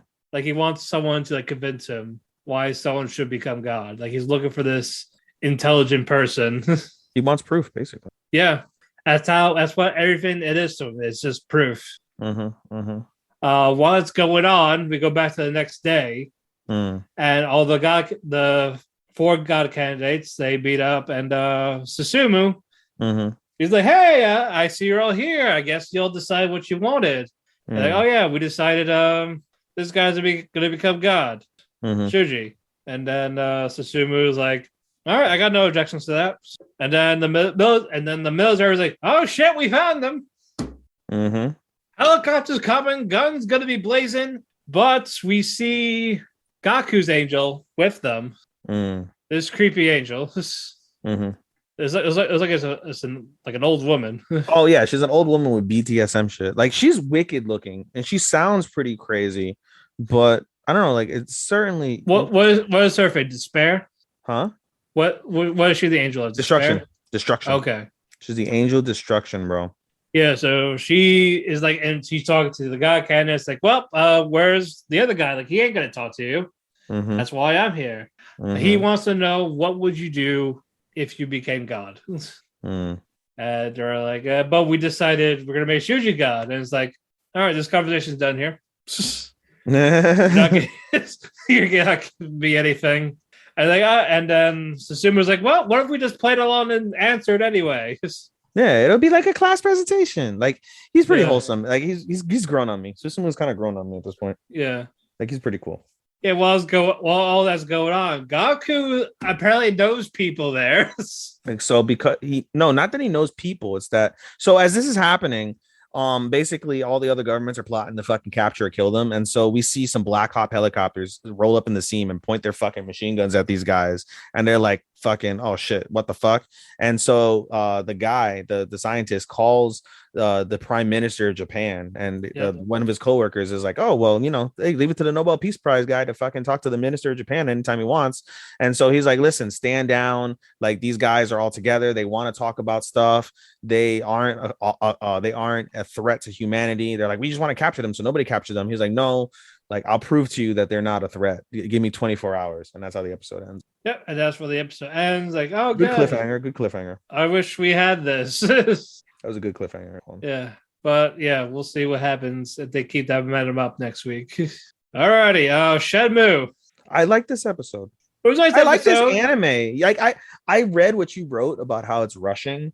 And see, I never played the game, so I don't know. It's fine for people that haven't played it. Yeah.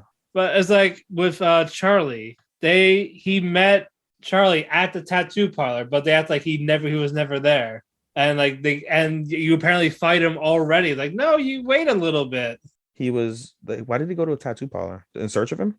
Yeah, because Charlie has like a tattoo on his arm. So he's trying to look for the tattoo. So he wants to have power to look for the guy that did his tattoos. And so you're saying that this wasn't even in the show? Yeah, no, because in this Rio went there, but he didn't find Charlie there. He didn't find him until after. But in the game, he found him there. Like, oh yeah, Charlie's in the back, type of thing. Every time I hear Charlie, I think Charlie Murphy. Yeah, this is Charlie. But other than that, they still did some of the scenes in the game, so that's always good. Oh, really? Okay. Yes, all that was fine. Okay. Like he has the letter. He can't read Chinese. He looks for something that reads Chinese. That was in the game where you're actually looking around for people. You went to the bar. We're like, hey, let's give this schoolboy a glass of milk. And he kicks their asses. Yeah. That was in the game. You did that. You did that. You did that. I love that they're American too. Yeah, they are, because sailors. Yeah. So all that. Yeah. So you like got those quests in the game, and they just did them quickly, but you know what? That's fine. Yeah, at least it's not original to the extent like it's just brand new shit. Rio meets Grandpa Yamagishi, who was a friend of his father. Yeah. And he's like, do you know anything about his past? And he says, you really don't, because we didn't talk about it when he came here. He came to the country. We just sparred a lot. It's like, I taught him shit. And then all that happened is like, don't go after Landy. Don't go digging. And it's like, well, I have to. He saw determination in his eyes. And then we see the sailors come back. It's like, oh yeah, we found Charlie for you. Like, we found the guy. But you gotta go this way. You gotta come in here. And then it's like, oh, you gotta learn into a trap. There's all these guys kicking the shit out of them. Eventually, Rio fights back. While all that's going on, Yamagishi's like, oh shit, where's Rio? He's not at the dojo. Oh shit, he's there. And you find out that Rio handled himself. He all the sailors were knocked out. He kicked Charlie's ass. And he's like, well, I guess he is ready to fight. Go kick that motherfucker ass, boy. Yeah. But yeah, Yamagishi and Rio were at the park after sunset. And he's like, I've always we always spar at this park. Afterwards we would get a drink. Reminiscing. And then you see him he helps him out, and Rio learns a move with those palms. That was in the game too. So that's it. This was nice though. Despite the little rush, this is still good. This is still really good. OP and ED are just okay. Yeah, they're fine. They're not. Yeah, shit. they're like Adult Swim-ish quality. So yeah, well, I mean that's fucking. I know that's I'm not gonna lie. When I saw Adult Swim, I was thinking to myself I bet you this is gonna be some dub shit. I literally expected to just be in dub. Well, I wouldn't mind the dub if they had the original voice actors in the video games. Yeah. But I don't know if they do or not, and I didn't even look at the cast sheet, so I really can't say. Yeah. So we're gonna add them for that. Naruhodo. All right, moving on. Moving on up. Let's do Genius Prince. Another good episode. Yes. All right, I'll let you talk for this one. Oh, Jesus Christ. I got to remember what the fuck happened in Genius Prince now. Yeah, that. That's where I'm at. Wayne. I know it's also Wayne going to... fuck. What the fuck? The kingdom. In the Martin Kingdom. Talking to the old guy. Oh, yeah. I got it. All right. So basically, Wayne comes up with a plan with Loa and Neum, and I always chuckle at Neum because that's actually really close to my boss's boss's boss, my CTO. That's actually close to his name. And it fucking I get it confused sometimes. I think whenever I see his name on our meetings, I think to myself oh, Ninum from fucking Genius Prince. But I know not a good thing to think of when you're in a meeting with an Indian fellow who's your fucking CTO. But no, in any case, so basically they come up with a plan, and from there, in kind of a shocking way, basically, Wayne goes to the kingdom, to Antigol, and he delivers the prince's body, and says, I've come with a proposal. And so, the fucking guy's pissed off, thinking oh, he got killed, and he doesn't realize his son is a fucking moron and killed himself. But he thinks that Wayne assassinated him, and Wayne basically unveils everything that the king wanted to do. Oh, you're gonna what's it called? You're gonna rebel against the fucking major kingdom, and we know you've been doing that, whatever. And he basically unveils everything that was gonna happen. And the fucking the king of Antigol is freaking the fuck out right now. He's super upset. He's like, oh my god. And then Wayne's like, you know what? But this can all go away because it was your son's fault, wasn't it? Right? And he's like, huh? And he's like, it was your son's fault, right? So we're going to basically pin all this on your son. All you have to do is turn over proof and testify against your son, and you'll get off with nothing but, what's it called? A reduction in pay. That's it. God damn. Don't worry. I got him. I'm going to help him. Notification until I turn. Fuck, bro. That's all this. I wish I loved... Talk about his kids. I wish I loved anime the same way I fucking love This guy loves wrestling. Like, it's unparalleled how much this fucking guy loves wrestling. He loves wrestling almost as much as you do, I think. No, he loves all of wrestling way more than you do. You love Japanese wrestling more, but this motherfucker loves all of wrestling. Like, he could tell you. Yeah, he loves the American modern. Yeah, what the I don't. Yeah, I know. So anyway, so he's like, this can all be pinned on your son. Like, all you'll get is a reduction in yearly salary. Basically, like, yearly money you get as part of like being the thing. What the fuck, Marte? Now Marte's fucking blowing up. This is annoying me. What the fuck are you guys talking about? No, no, he's talking about his kid. Just give him a good old lariato. I don't give a fuck about your kid right now, bro. Stop quitting her up. Fuck. Like, bro, if your kid isn't fucking dying of shaken baby syndrome, I could give a fucking less right now. Oh my god. Jesus Christ. Just mute him. Anyway. Like, we're recording, damn it. We're recording. Fuck. Anyway. So he's like, you know what? The king is like, you know what? I accept your deal, but under the proposal of you give me 24 hours to mourn my son and get all the documents and such. Okay, no problem. Of course, he's not gonna he's gonna renege on the deal. You know, of course, it's common sense. But he's like, you know, I'm gonna avenge you, son, whatever. And he like maniacally laughs as he sees his son dead body. Meanwhile, while this is happening, Wayne ends up like walking to town, and he's gonna stay at a hotel for the night at the town. You know, whatever. I don't know why he didn't stay at the palace, but that's neither here nor there. So he walks into town, and we see him get attacked by this rebel group. We come to find out that these are the guys that basically convinced the king of Antigall to fucking rebel, and so they're in cahoots. Wayne gets lucky and narrowly escapes death when the guy tried to stab him, and then once he escaped death, he had all the control. He was able to reveal like, oh, you guys are the ones who convinced the king of Antigall to rebel, whatever. And they have a fight, and then Wayne's like, you know what, let's end this. And he fucking slices the guy's arm off, and as he's about to kill him, they retreat.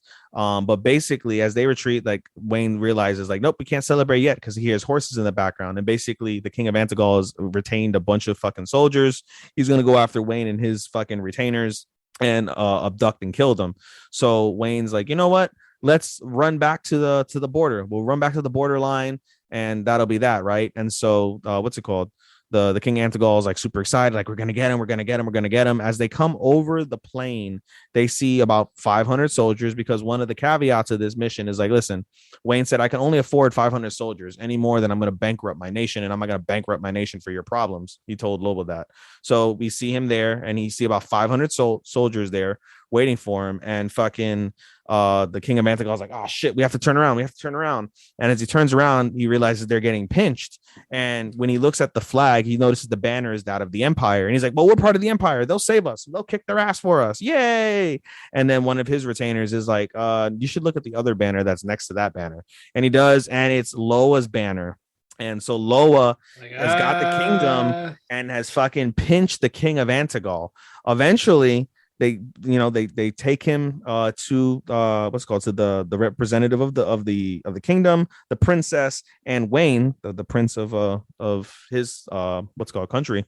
And so as they're basically trying to like, begin to question him, the king Antigall is like, why are you guys here? Like, you should be supporting me, not him. What ruse is this? And the guy's like, oh, well, we're doing a joint military exercise. And he's like, huh?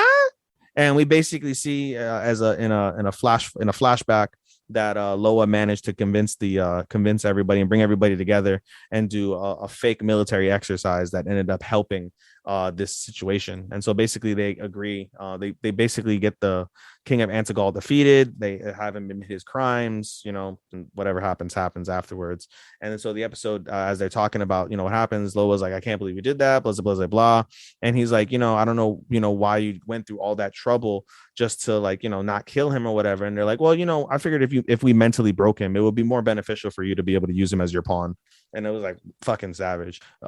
So at the end of the day, basically, we find out in a conversation as Loa and Niam are having a conversation, that we find out Loa does indeed like Wayne. And we also find out that Niam likes Wayne as well. And both of those are obvious. But at the end of the day, Niam can't be with Wayne. I believe she said that. She said, I can't be with Wayne. And Loa doesn't feel she's worthy to be with Wayne because of the fact that she's not at either of their levels in terms of like creativity and things of that nature. So she's like, I'm going to strive to, to get my level up, and one day hopefully I could be with Wayne. And that was cute, a cute end. And that's basically the gist of it. Yeah, pretty much. Fun episode. Very fun episode. Don't fuck with Wayne. I love Genius Prince because it's such a unique take on those isekai. It's not even isekai. It's like a fantasy. Yeah, it's just a fantasy. It's just a fantasy, but it's such a unique take. Yeah, it's not the same as Realist Hero. So yeah. So that's always good. That's a plus. Mm-hmm. But anyway, Tokyo 24th Ward. I think we're gonna get a revolution soon. I wouldn't surprise me in the least if that. I mean, yeah. Basically, a good chunk of this was talk about Kunai's perspective, like his thought process during this ordeal. Yes, and it makes total sense. Yeah, and we're definitely getting the downfall of RGB, especially from what's his name, Koki. And yeah, like he arrested Ren. Like holy shit. Yeah, dude. Yeah, but you know, bro. Koki's a fucking bitch because he's a fucking narc. He fucking snitched them out, bro. Yeah, because multiple times when he was a kid and now as an adult. Like motherfucker, bro. Come on. He's snitching on. It's on Rand of all people on his fucking homie, bro. What the fuck, man? Yeah, it's again. It's not a good time for the group right now. While Shuta is basically in the middle still, he just wants to help people. Yeah, and then we find out more about the drug. Thankfully, Rand's not in jail. But yeah, with the visions from Asumi, that was a very shocking revelation. Yeah, that's so basically, we see the whole. So let me break this down. So when Matt says we saw the thought process of Kunai, basically what Kunai did was he set out like a hacked broadcast to come out at like fucking a Thursday at like 12 o'clock or something. Or whenever he died. Yeah, whenever he died or he got taken. So they're like, if you're seeing this message, I'm probably dead. And so here's my thought process. And he runs down everything that happened, reveals, like he was the original creator on accident of drug D, but he, was trying to shut it down. And I wanted to kill the guys who was there. Like he went over every single detail. And that basically puts kind of everything in disarray, especially for Koki's father, who was in cahoots with Howard to basically have Shantytown redeveloped. And I don't think he was aware of this particular information. So that's pretty interesting from that standpoint. And so basically he tells his secretary, like, yo, I'm canceling all my plans. Koki, come with me. And he takes them to like this new like location, like a bridge in the 24th ward that like connects between them and regular Tokyo. And they called it something. I forget what it's called, but it is what it is. So they go inside of this thing there, and he tells like, listen, this is top secret. You're the first person other than the people who know about it to see it. And so, we're going to really like find out what's really good with you, basically. And so he takes him inside. He sees the retainer. He sees Koki's retainer there at the helm of like this giant motorized like computer system thing. And they call it basically the second. It's Hazard Cast Part 2, aka Kanai system. And Koki's like, Kanai? Like, oh yes, that's your mother's name.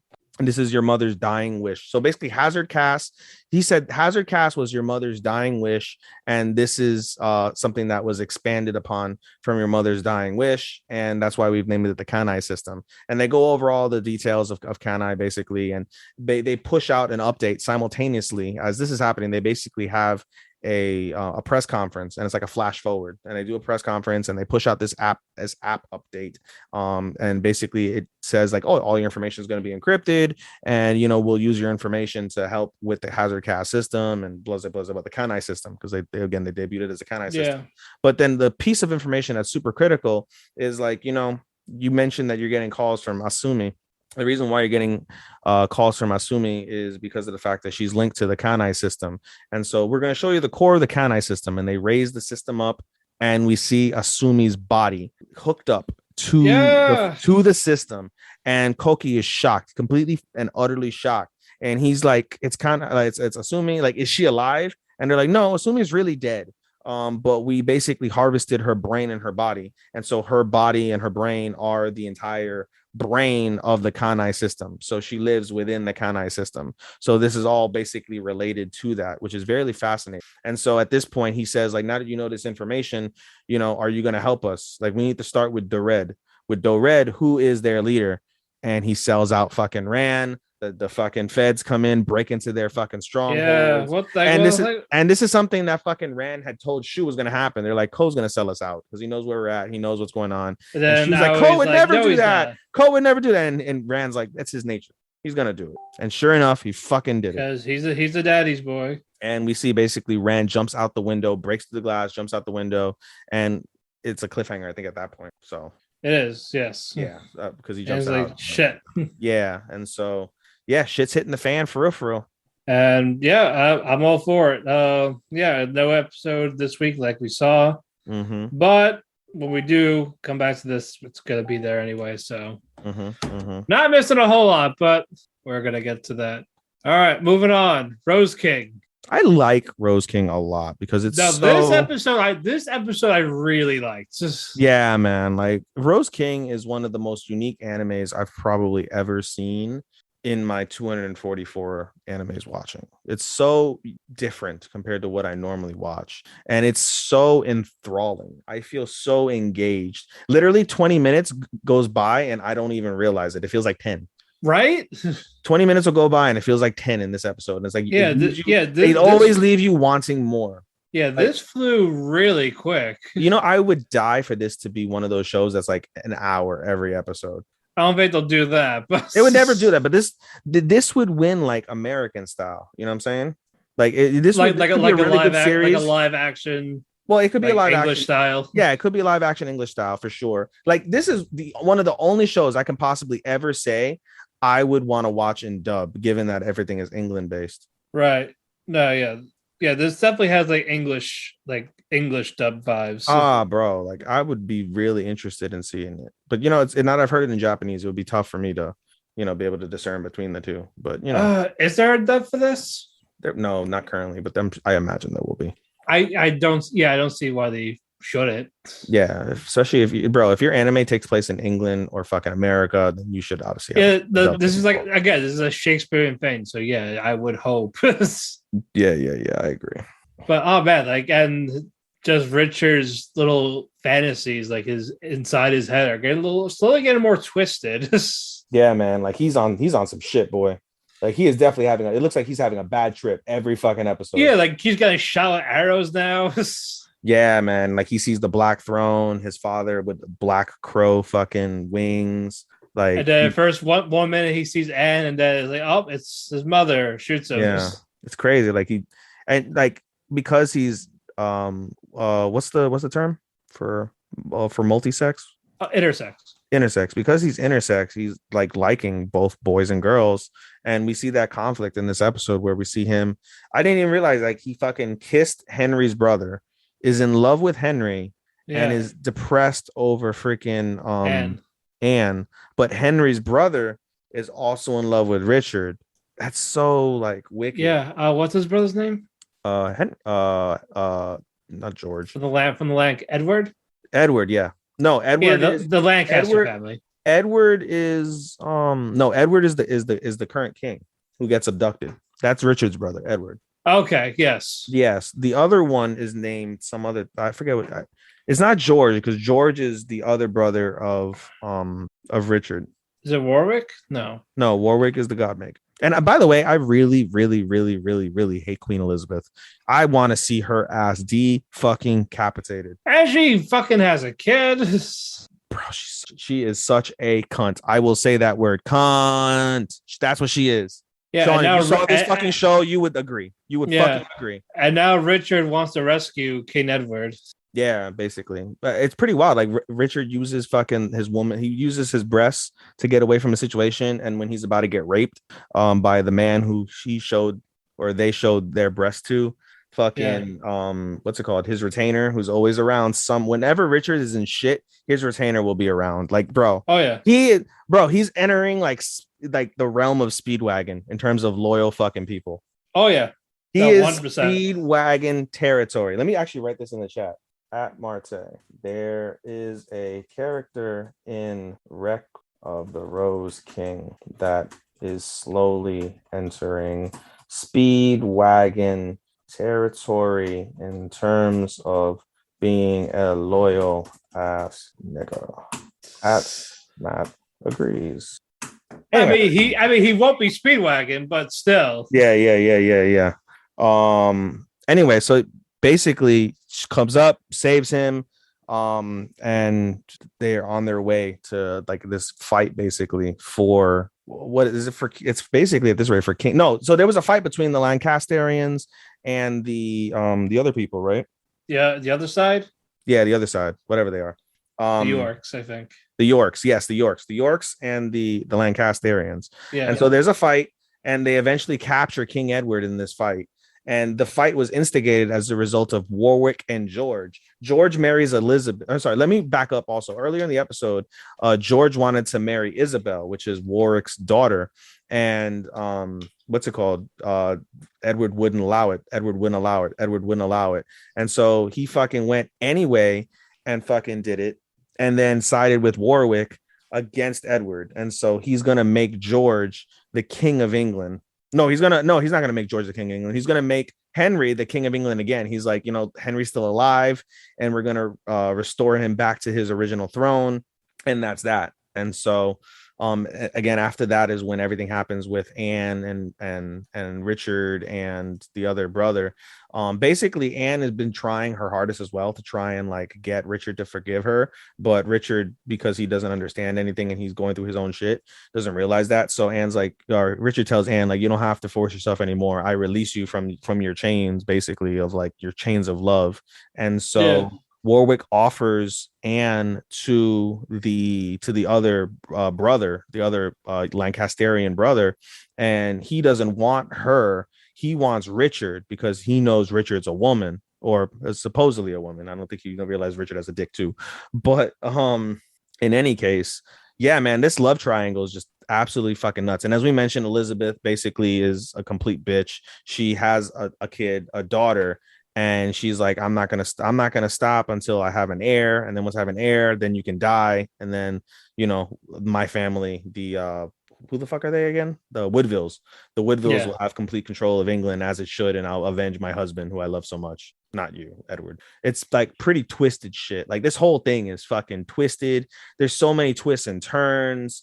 Like, dude. Like cliffhangers, new information that feeds really well into the story. This is a really, really, really well laid out story, laid out animation, good voice acting. I love this fucking show, low key. This is low key, probably, honestly, perhaps a top 5 show of the season. Yeah, in my view, this is definitely underrated. Super underrated. I can't stress it enough. And perhaps I'm a little bit biased because of the fact that I love theater, since my cousins do theater and I have right. theater. But I love the shit out of it. Yeah, for people that love theater, this is definitely something to check out. This is something that will tickle your fancy, lovely. In more ways than one. But yeah, great stuff. I'm looking forward to next week. Now Sasaki and Miyano. I love them. Miyano recuperates after being confessed to, and now what happens? Sasaki stalks him on the train, kind of. And he's like, "Oh, I just want to see your lovely face in the morning, but I also forced to go early because I had to study for exams. That your friend is tutoring me in." Yep. Was it Masato or Taiga? Who's tutoring him? The blonde? Hirano. Yep, Taiga.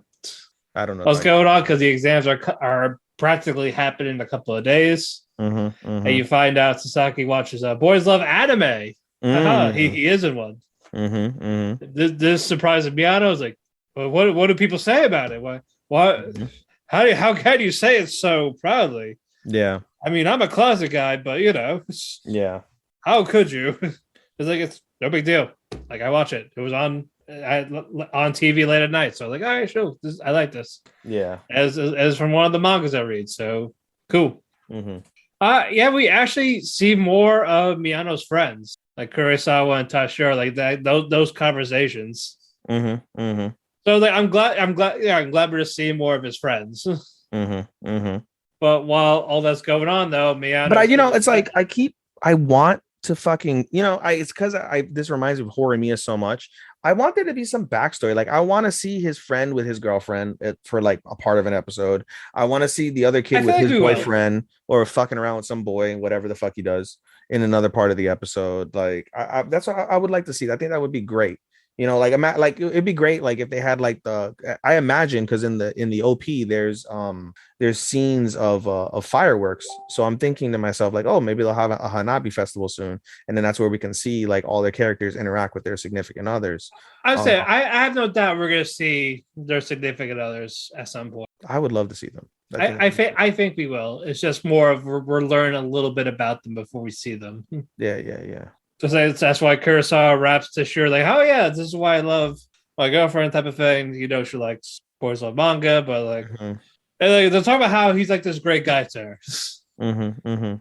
But while it's going on again, Miyao is still deciding whether he likes him or not. Sasaki, he still can't figure it out. And he gets a lollipop from Toshiro. And he's like, I should probably give one to Sasaki because it's his birthday. You know, no big gift, nothing like that. Here's a lollipop. But Sasaki actually loves it. So this made him like really happy. He's like, oh, you're cute. Kawaii. Yeah. But yeah, we skip a little ahead, like the exam's over. It's raining. Sasaki has the umbrella while Miyano doesn't. It's like, hey, why don't you walk under the umbrella with me? And they just start talking normally. And then Miyano was basically like, I like talking to him. I love him as my senpai, but not as someone I could date. Yeah. Not yet. We're going to get to that. And it's like, I still like girls. He's still thinking about that one girl he met in middle school that he's never going to see again. Or does he? Yeah, but would she care? I don't know. Probably not. But yeah, I mean, I was very curious when he asked Sasaki, he's like, do you like boys? And he's like, no, so. Like he doesn't know. Yeah, because I was getting to that. Like because Miyano talks to him like he has an answer, and he asked that, and he says like, how do you know? Basically, like, well, look, I just know that I like you. I feel different when I'm with you. Like that's like how I know that I like you. And then Miyano starts opening up about how he likes him as just a senpai. And I don't get the wrong idea with me. This is because I love boys love manga or boys love literally anything. I figured love boys, but not really. But and Sasaki like has this inner laugh, like he just starts laughing inside a little bit. Like he's too cute. Oh, he's giddy. He is super giddy. Yeah, he is Marin, which we'll get to in a moment. Yeah, but it's more Sasaki is just really happy to see Miyano put thought into this, like actually thinking about it. Yeah. Which is all he cared about, just saying, nah. Yeah. So we got all that going on, and it's so wild because like I've been where Sasaki is, where like you want a girl, or in this sense, I want a girl, but like he wants this boy. They like you want somebody so bad, and when they actually are like seriously giving you attention and real like feelings back, like there is that like natural like insane internal happiness where like you just feel like this relief and this like feeling of being on top of the world. And no matter what, even if this doesn't work out, like I succeeded because somebody that I really, really, really like is giving me the time of day in the manner that I'm wanting them to give it to me. Like it's pretty wild. And I appreciated that so much, seeing that. Right. And but the later as we go on, Miyano says, but I don't know if it's like a definite no. So it's like more like, please give me more time to. Yeah, he said basically, please give me more time. And Sasaki's like, take all the time you need. And while we're at it, like we'll continue to be, senpai kohai. And while we're at it, just, be yourself and keep lending me manga. That's basically what he said. He told him like keep lending me the gay manga. Yeah, keep giving me boys love manga and keep being yourself, and everything will fall into place as it. And I was like, that's cute. That was so basically when it definitely does pick up like they're official, like near the end. Hopefully they do that. It's gonna be great. It's gonna be great. But you said it's still going, right? The manga's still going.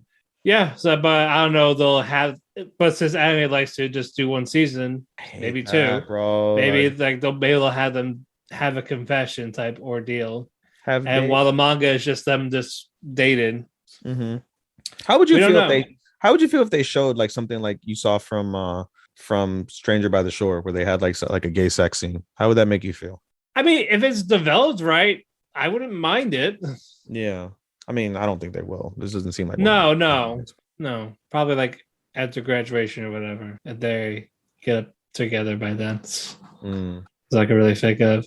But I love but this there's so couple. much you could flesh out, and that's one thing I would love to see more of. And I think that's one of the reasons why I enjoyed watching the some of the conflicts in Wonder Egg, because there was negative conflict the majority of the time, but you got reactions from the girls whenever like they told their family they were gay or something, and like it was just hatred. And so I would love to see a reaction episode where, excuse me, Sasaki or Miyano Probably bring mostly Sasaki. will bring the other to the other person's house and they meet the family. Like, I'm very curious to see, like, I would love to see that element like explored more in those instances, especially in Yuri and in yaoi anime. Because now, like I said, I'm this is super like fascinating the way they've done it. And so for my first one, I'm glad this has been so great for my first one. And I would definitely love to see more. I mean, it's different because like I was gonna watch Given, and Given, they're all adults, and so there's nothing really much to add. Like you get that idea somewhat with Blue Period you mentioned with the cross dresser. Or is it's a cross? It's a cross. It's a genderqueer. Sorry, I just can't keep up with all the they're technically genderqueer. Yeah, I don't. Okay. Yeah. It's hard to keep up with, bro. Like I know. I just got comfortable calling your significant other they. So it's like fuck. Now I gotta like remember 5,000 other fucking. You're not watching Blue Period, so shit. No, I know, but I'm just saying I gave it as an example, like where that idea of exploration. Something that I appreciate the effort, though. Of course. Yeah. But no, like I would love to see that more explored. I think that would be a fascinating episode if they did a season 2, perhaps some inner conflict. Perhaps Miyano. I mean, I don't know if they've explored that, if that's even part of the anime, where like Miyano explored maybe getting with a girl and like not relenting against Sasaki, but like realizing like, oh, like he goes on a date, like he feels nothing in that sense. It was just more he's like talking to someone. Maybe, or if he does, what if he does have some sort of like sexual desire for a woman or something, or that he's bi. Yeah, maybe like he's just bi. Maybe he's just like I love Sasaki, but I would love to have some Monko in my life. Freeway, like I want a freeway. Yeah, like, fuck. Who knows? I mean, they're out there. I don't know. I couldn't tell you if that's really a thing in Japanese culture compared to American culture, but probably is. Maybe this doesn't sell as well as they would like to. I highly doubt. Yeah, I highly doubt it. So it's funny, right? Like I unrelated to anything gay or lesbian. I was talking to one of my exes, and I was telling her, I was like, I would love to sell our story as like an anime, but like it's a pretty wild story, and she fucking something to do with cheating and stuff. And so I told her, I was like, I would love to sell our story, but the reality of it is in Japan our story would not sell well because of the fact that it would look like it would endorse cheating, and like that's against like everything Japanese culture related. And even though the story as a whole, you could present it as far more than just that aspect of it, the reality of it is that it's such a key baseline of the story that as much as I would love to sell it as an anime, you could never fucking sell it as an anime in Japan. Like you could just never do that unless you wanted to. Like you could do it and then it would like never be well received. Like it would get hatred probably. Random thought. Right. Yeah, that's something to think about. Yeah. All right. Semi-main event time. The co-main event of the evening. Yep. Realist Hero. I probably would have put Sasaki and Miyano over Realist Hero, but I enjoyed the shit out of Realist Hero. I know. It's just more switching it up a bit. I know, because we always do Sasaki and Miyano and fucking we usually save the better episode for the last, but since we did Demon Slayer as a beginning, because yes. It's kind of weird bringing science into this world. Like, there's this actual legit scientist all the time. So like, that just threw me off. It's just strange. It wouldn't surprise me. It truly wouldn't surprise me if there was another like somebody that was like summoned, and wherever they're at, they've got like for example, like in the demon world, perhaps there's somebody like a human that's been summoned to the demon world, and they have American or modern 21st century age shit. You don't know. Right. Hey, so it's not out of the realm of impossibility. And the way they did it, it wasn't bad at all. It wasn't an insult. It wasn't random shit. And we got a new fun character out of it. She, I don't like her voice actor. Like the way she talks is kind of annoying to me. Yeah, but Genya is the brilliant scientist. Genya. Her too. Genya is the brilliant scientist. You said Genya. Genya. Yes. Genya is the brilliant scientist. Basically, the episode begins with Sasaki. I was gonna say fucking Sasaki. I was Soma and Hakuya having a strategy meeting about whatever plan that they're talking about. Like, oh, how's the plan going? Oh, it's going well. It's going too well. As if another force was there. Basically reiterated one of the cut scenes or one of the hidden scenes from one of the previous episodes. In any case, what's it called? The captain of the guard, Ludwig, busts in the door and he's like, I apologize for interrupting your meeting, your grace, like I have to apologize for something that my boneheaded friend did. And he's like, well, who's your boneheaded friend? They're like, oh, it's a scientist for the thing. And she's like, oh, I'd be interested in seeing a scientist, basically. So they basically take they go via fucking dragon over to this like location in the forest in the kingdom, and Soma brings Lisha and Ludwig together, and they enter like this dungeon like entrance, and he's like, why is the dungeon entrance like made out of like metal? It looks like a garage. And he says garage, and Lisha's like, huh? And he's like, never mind, you wouldn't know what a garage is. But then basically they're like, oh, there's several different entrances. You could have a cave, you could have something technological like metal, like they go through various entrances. And so this is an abandoned entrance. So the woman named Genia lets them in because she doesn't realize that Ludwig is with them. She thought Ludwig was alone. And so when they meet, Genia is kind of oblivious. She doesn't realize who these people are. And Ludwig fucking hits her in the head. She's like, don't you understand? This is the king and queen, da da da da. And so she apologizes. They introduce themselves and they start having a conversation about science. And it's quite unique because they go over the different details of science. They talk about how gemstones are in fact not. They said that the two facts. They go over the facts of gemstones. They said that it was that they're enchanted by the wind spirit, Syphil, right? Yeah, Syphil or something along. I was gonna say syphilis, but that's not right. Clearly, Sylphie, the wind spirit, and Undine, the water spirit, which are two spirits that we see in Black Clover, coincidentally. But in any case, that they're enchanted by them. Lucia gets jealous again.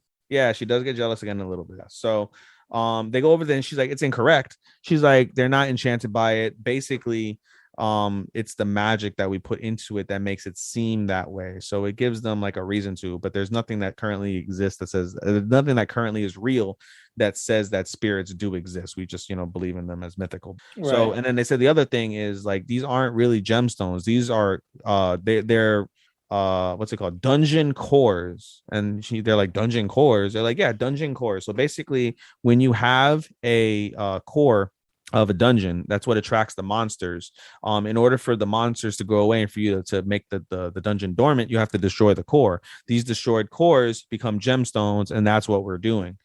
So by reality, these are just dungeon cores. So she said no one's ever brought back a fully intact dungeon core, and that's something that she would love to work on.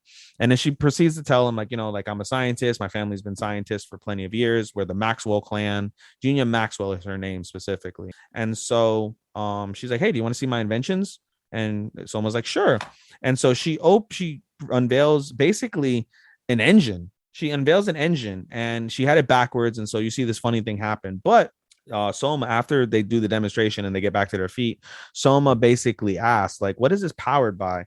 And she shows them like a black cube, and Lisha goes, oh, that's a cursed cube, a cursed ore. She's like, that's a cursed ore. And Soma's like, cursed ore? They're like, yeah, basically you can't put any magic into this cube. If you put enough magic into it, it blows up. And they're like, oh shit, that's not good. So you have a bomb basically powering it. She's like, kind of. And Lisha mentions like, yeah, like the kingdom is cursed because there's a large vein of cursed ore under the kingdom. However, what's it called? Genia was like, that's actually incorrect as well. It's not a matter of them being anti-magic. It's that they absorb magic. And so if the more magic you put into it, the more it absorbs. Eventually it'll reach its limit, and that's why it blows up. However, she's like, I've come up with a solution to be able to extract the magic from the core, so that way you can safely put into magic and it can safely be extracted without the core blowing up. And so Soma's shocked by this because he realizes like, oh, if we can reach into this, she just basically came up with the solution for the rechargeable battery.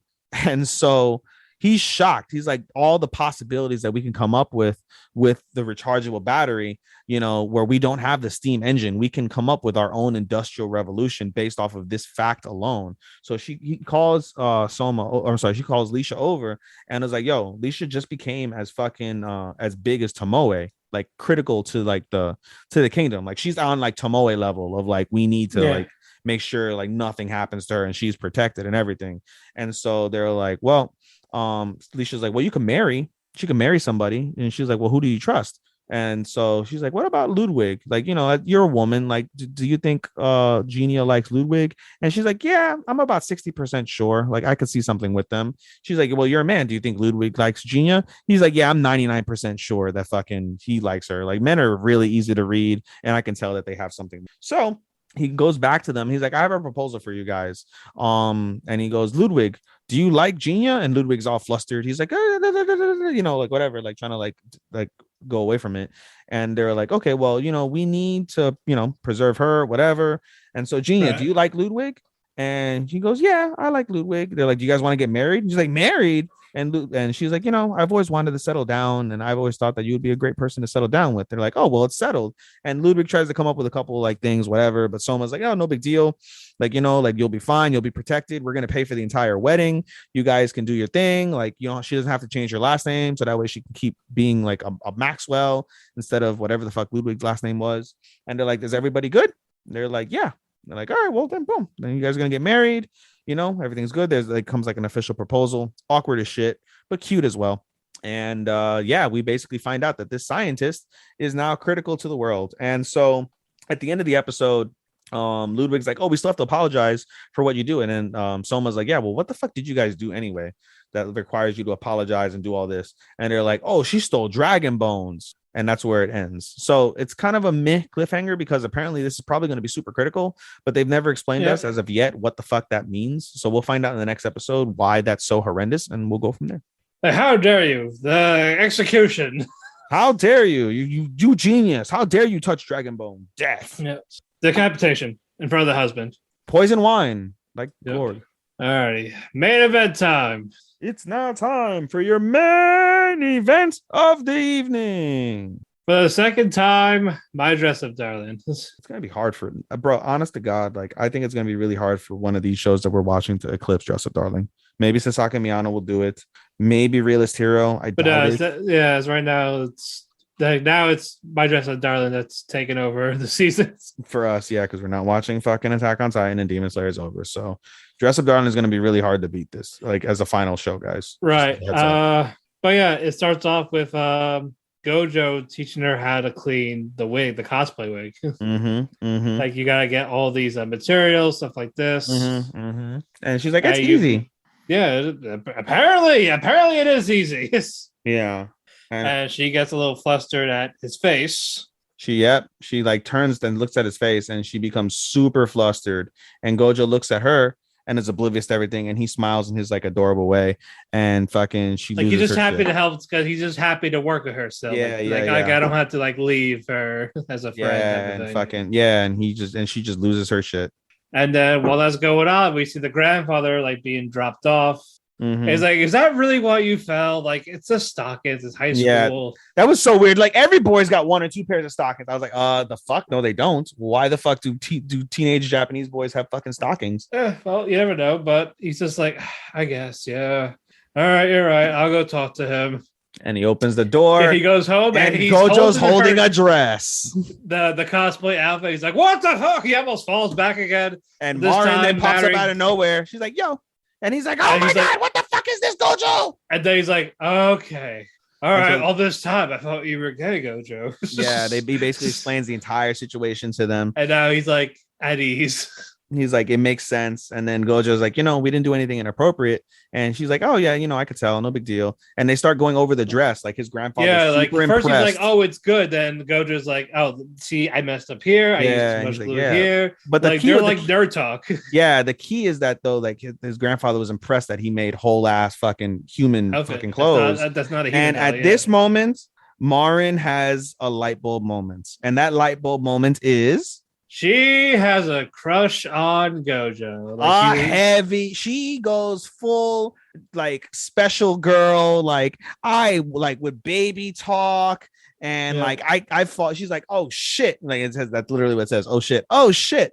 I'm head over heels over Gojo. Like I like him. Like, is this love like? Like, wow, I love Gojo. Like she is hot for Gojo. And she's like freaking out because either she feels like she's gonna ruin the relationship they have, like as a cosplayer, and she's going over, and then her stomach growls, and then they're like, "Are you hungry?" And she's like, "Oh, we're gonna have dinner anyway, so stay." So she stays the night, but she stays for dinner. Yeah, and we find out basically that what's it called? She has a really poor fucking diet, like a really poor diet. Like she only eats like convenience food because she works at the convenience store. Yeah, and anytime she does cook, it's like really grease. Fucking weird and it's greasy. And so what's it called? They're like, all right, you're gonna eat here for now. Yeah, her grandfather's like, you're not getting a proper diet. She's like, you know what? Just for a while, why don't you come over and just have dinner with us every night? That's totally fine. Gojo, you don't mind, right? Gojo's like, oh yeah, that's fine. Yeah, you forget you didn't play that. Gojo's the one that's actually cooking the food. Yeah, Gojo's cooking the food as well. And Marin, of course, is super like he didn't need her to cook, but he was in the hospital. Yeah, and he's got it. Yeah, and then we also get a revelation basically that we find out. Of course, we knew basically Gojo's parents went around. We found out they died when they were young. We don't know why yet. I'm sure that'll be explored. Yeah. And then we find out Marin is in a similar situation. Her mother died of some sort of illness when she was young, and her father.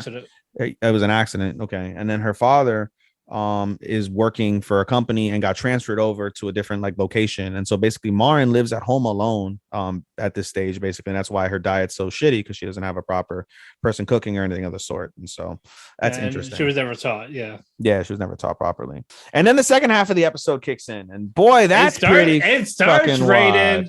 We got a new girl, Sejuna Inui, aka Juju-kun, Juju-sama. Yes, she starts running around in the rain. She sees the doll shop. She starts hiding on the roof. Gojo's like, the grandfather. He's like, oh shit, there's this girl in the rain. I wonder, are you okay, miss? And we see the face reveal. And then Gojo gets home from school, and we find out that what's her face is grandfather. Marin is not there. She's at work. And so her grandfather's like, your friend is here. She was all soaked. Poor girl. I let her use the shower, cook for her and give her a drink when you're done. And he's like, friend, like, I don't have any other friend besides Marin. And she's like, oh my God, is this some sort of burglar that's going to rob us? And so he runs to the bathroom, opens the bathroom, and we see she's naked, butt fucking naked. She got mosquito bites for titties. You can see the little V where the manko should be. And of course, she's fucking embarrassed because holy shit, this guy just saw me naked. She goes to shut the door. She slips and busts her whole ass first, legs wide open for Gojo. And the towel falls off. And I died. It took me a second to get the joke, but I fucking died when fucking Gojo has seen it all. Gojo sees the woman's fucking pussy, and we get a flashback to when Gojo was a kid. They're like, why is the woman hairless? That was fucking hilarious. I was like, oh my God. That was so fucking funny. But now they're like sitting across from each other, all flustered, embarrassed. Mm-hmm. He's like, I am so sorry. And they do introductions. We find out her name is Sejuna, and then we find out she's a second year high school student at an all-girls school, which makes her older than Jojo and Marin. Makes her older than Jojo and Marin. I'm here for an outfit. Like, I'm like the outfits. Yeah. And so Gojo was happy. Like, oh, you like the Hina dolls. Like, yeah. So he takes him to the room, and she humors him for a little bit. And she's like, oi, why are we looking at Hina dolls? They're like, I thought you were dolls. She was enjoying them. I was like, wait, hold up. Yeah. She's like, why are we looking at Hina dolls? Like, it's a Hina doll shop. And she's like, I know that, but I'm not here for that. I'm here because you made this costume. And she pulls up pictures of Marin as her cosplay. And they were like, oh, she posted these pictures online and said she was going to to the thing. She's like, I'm Juju. Well, first off, she says I'm Juju, and it rings the bell to Gojo. Juju's, and basically we see a flashback of episode 3, or I think it was episode 2 or episode 3, where Marin is basically gushing over all the cosplayers, and she shows Gojo a picture of Juju, and she's like, oh man, she looks like a little girl. How old is she? And then what's it called? Marin's like, oh, middle school, maybe elementary school. And we find out, of course, fucking she's older. She's older than them, which is funny as well. But basically it's like, hey, you know, I want you to commission an outfit, and you saw me naked. Nobody has ever seen those parts of me before. So she blackmails him, like, you're gonna make me a cosplay. They're like, okay. And so around this time, Marin texts Gojo like, hey, I'm coming over. Got out of work. So she comes out of work, and they're like, oh, this is Sejuna, aka Juju-sama. And she's like, Juju-sama, Nani? And she fucking just like fangirls the fuck out for her. And at first it annoys Juju because like, oh, she's just one of these fucking wannabe cosplayers. And they start talking about cosplay, and they start talking about the specific cosplay that Juju wants Gojo to make. And they share a little girl show. Yeah, it's from a little girl show, but they share kindred spirits basically. And Marin starts gushing about the show just as much or more than what Juju knows. And Juju's like, you know, at first I thought she was just one of those pretty girls that didn't know shit about the characters. She just saw a character and wanted to be them. And now I realize she's not like that. And then she's like, hey, you know, if you wanted to be this character, why don't you be the character? And she's like, I can't do that because of the fact that when I cosplay, I want to look almost identical to them. And I could never do that. She's short. She's slender. She's very reserved. Yeah. I'm not reserved. I'm not short. I have big boobs. And the fact that she loves the character so much, she doesn't want to ruin it for people. She doesn't want to disrespect the character. But she's like, I'll be another character. And she tries to propose to her like, hey, if you be that character, can I be her sister? And she's like, no. No, like before she even finished, she's like, yeah, no, which was funny. But basically, there's gonna be, you know, some competition, I think, going on and whatever. And it's funny also because Juju thinks that they're going out, and Gojo becomes super embarrassed. She's like, no, we're not going out. No, we're not together. And he starts freaking out though. He's like 1 step, 2 step, 3 step because he's freaked out. And then Marin's like, Marin is giddy as shit. Like, oh, Gojo doesn't have a boyfriend, and starts thinking about them going out together. And I'm not saying no. I'm not saying no. Oh, and we skipped the part completely. Which one? At the beginning of the episode, after Marin goes home, Marin is staring out the window of the train and hears Gojo's words of, we didn't do anything appropriate. And she gets flustered, and she's like, what well, if we did? What if we did? And I'm just like, bro, I was telling, did you see somebody that I you see what I wrote in the chat? I was like, bro, all Gojo has to do is tell Marin, like, hey, I jerked off to you. Like, it's on. It is fucking I think that would have been a little creepy. That I jerked off to you? Yeah, I don't think. I mean, probably bit. Like, just say I have a crush on you. That's it. Bro, like, I want to do ecchi things. And bro, she would be down as fuck. Well, he's got to stop being flustered. But anyway, great episode. Fantastic episode. I was so adorable. That episode was absolutely fucking adorable. It was funny. We got Grandpa back. Where our event's good now. All's well that ends well there for now. I can't wait for the next. This is definitely one of those shows that I look forward to. So I look forward to Sasaki and Miyano. It's like I look forward to Sasaki and Miyano. I look forward to Dress Up Darling. And like I don't necessarily really can say that I look forward to Requiem until I watch the episode. And when it's over, I'm like, fuck, I want to see more. And then I look forward to it but then I forget about it during the week. And then I also have no doubt for a lot of people this might be their anime of the season. You said you have a doubt it is not? I had no doubt people would pick this as a number one. Oh, for those who are not watching even if they are, I'm pretty sure someone would still pick this. No, I don't see how you if you're part of the hype train with Demon Slayer and AOT, there's no possible way you could pick fucking Dress Up Darling as fucking as a fate. You never know. I can't visualize that. It doesn't comprehend. I can't comprehend that. If you've seen either or both, how can you make this the number one? And I love the fuck out of it. I love it. That's the thing. For the past 2 weeks on AniTrends, Dress Up Darling overtopped both of them. But as we've said before, they have a base that they go after. So based off of the base's information, it wouldn't shock me at all if the base isn't part of the hype train whatsoever. You know what I mean? Well, it depends. Yeah, because you could vote for multiples. And people could vote for it. It depends. I can't see Dress Up Darling overtaking both of them. I can't. Maybe, you know something? You know what? Let me take that back. I can't see it overtaking Attack on Titan. I cannot whatsoever. I can see it overtaking Demon Slayer purely on the fact that Demon Slayer ended halfway through the season, which means that it's not going to get as much shine, I would say, as the rest of the shows that are going on for the rest of the season. And the ending wasn't like holy fucking amazing. You know, it was very calm and normal based, and it wasn't like a crazy cliffhanger. It wasn't crazy action. It was a come down after all the cliffhangers and crazy action. So I could maybe see it overtaking Demon Slayer. Not for me, but I could see it as a whole. But I can't see it over. I can't see it overtaking it. Attack on Titan has way too much hype right now. Yeah, I cannot. It just can't. I can't. I legitimately, for me, Demon Slayer is going to be anime of the season and anime of the year probably. For everybody else who's part of the AOT train, they're going to feel that way about AOT. And rightfully so. I'm not going to take anything away from AOT. Like I said, I started watching the first season. I'm 15 episodes in, and I'm enjoying it for sure. It's a 3.5 for me already. There's a good shot it can make a 4 when I watch the rest of that season, which would be a very strong start. Because if season 1 starts off as a 4 and season 2, 3, and now the final are even better, that's a great baseline for sure with expectations and things of that nature. So yeah, but overall those are my real thoughts, I'd say, for the week. Anything you want to add for yours? No, a fun week. I'm glad one is done to have one less to talk about. But yeah, no complaints in any of this. I'm excited to see how the rest goes. Not at all. You know what? Let's do something fun. All right. What is it? Let's this week give a recommendation for loli anime involving lollies. Yeah.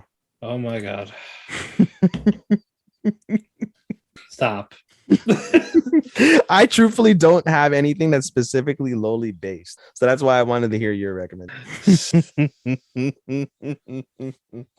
Or we don't have to. I'm just, I wanted to do something fun to wrap up. No, let me think about it now. Fuck you.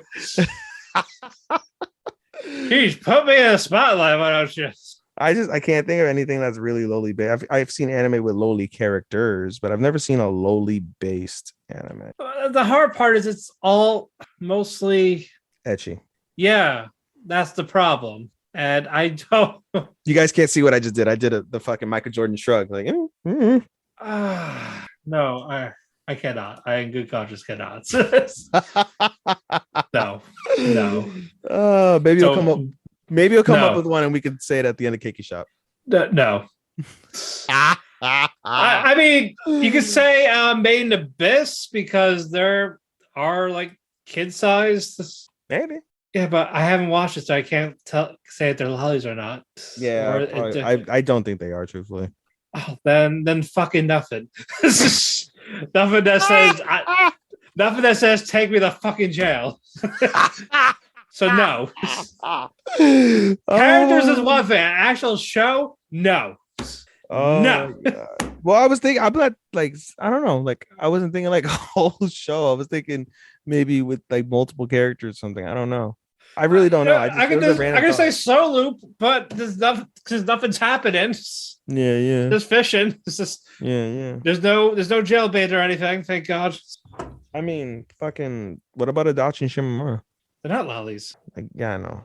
They're not. I mean, they're what, 14, 15?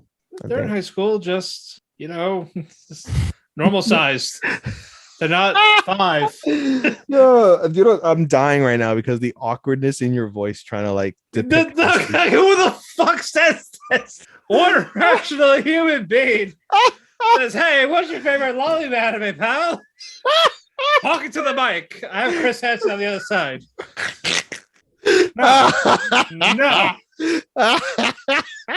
Oh, I am not taking a fucking seat. Oh my god!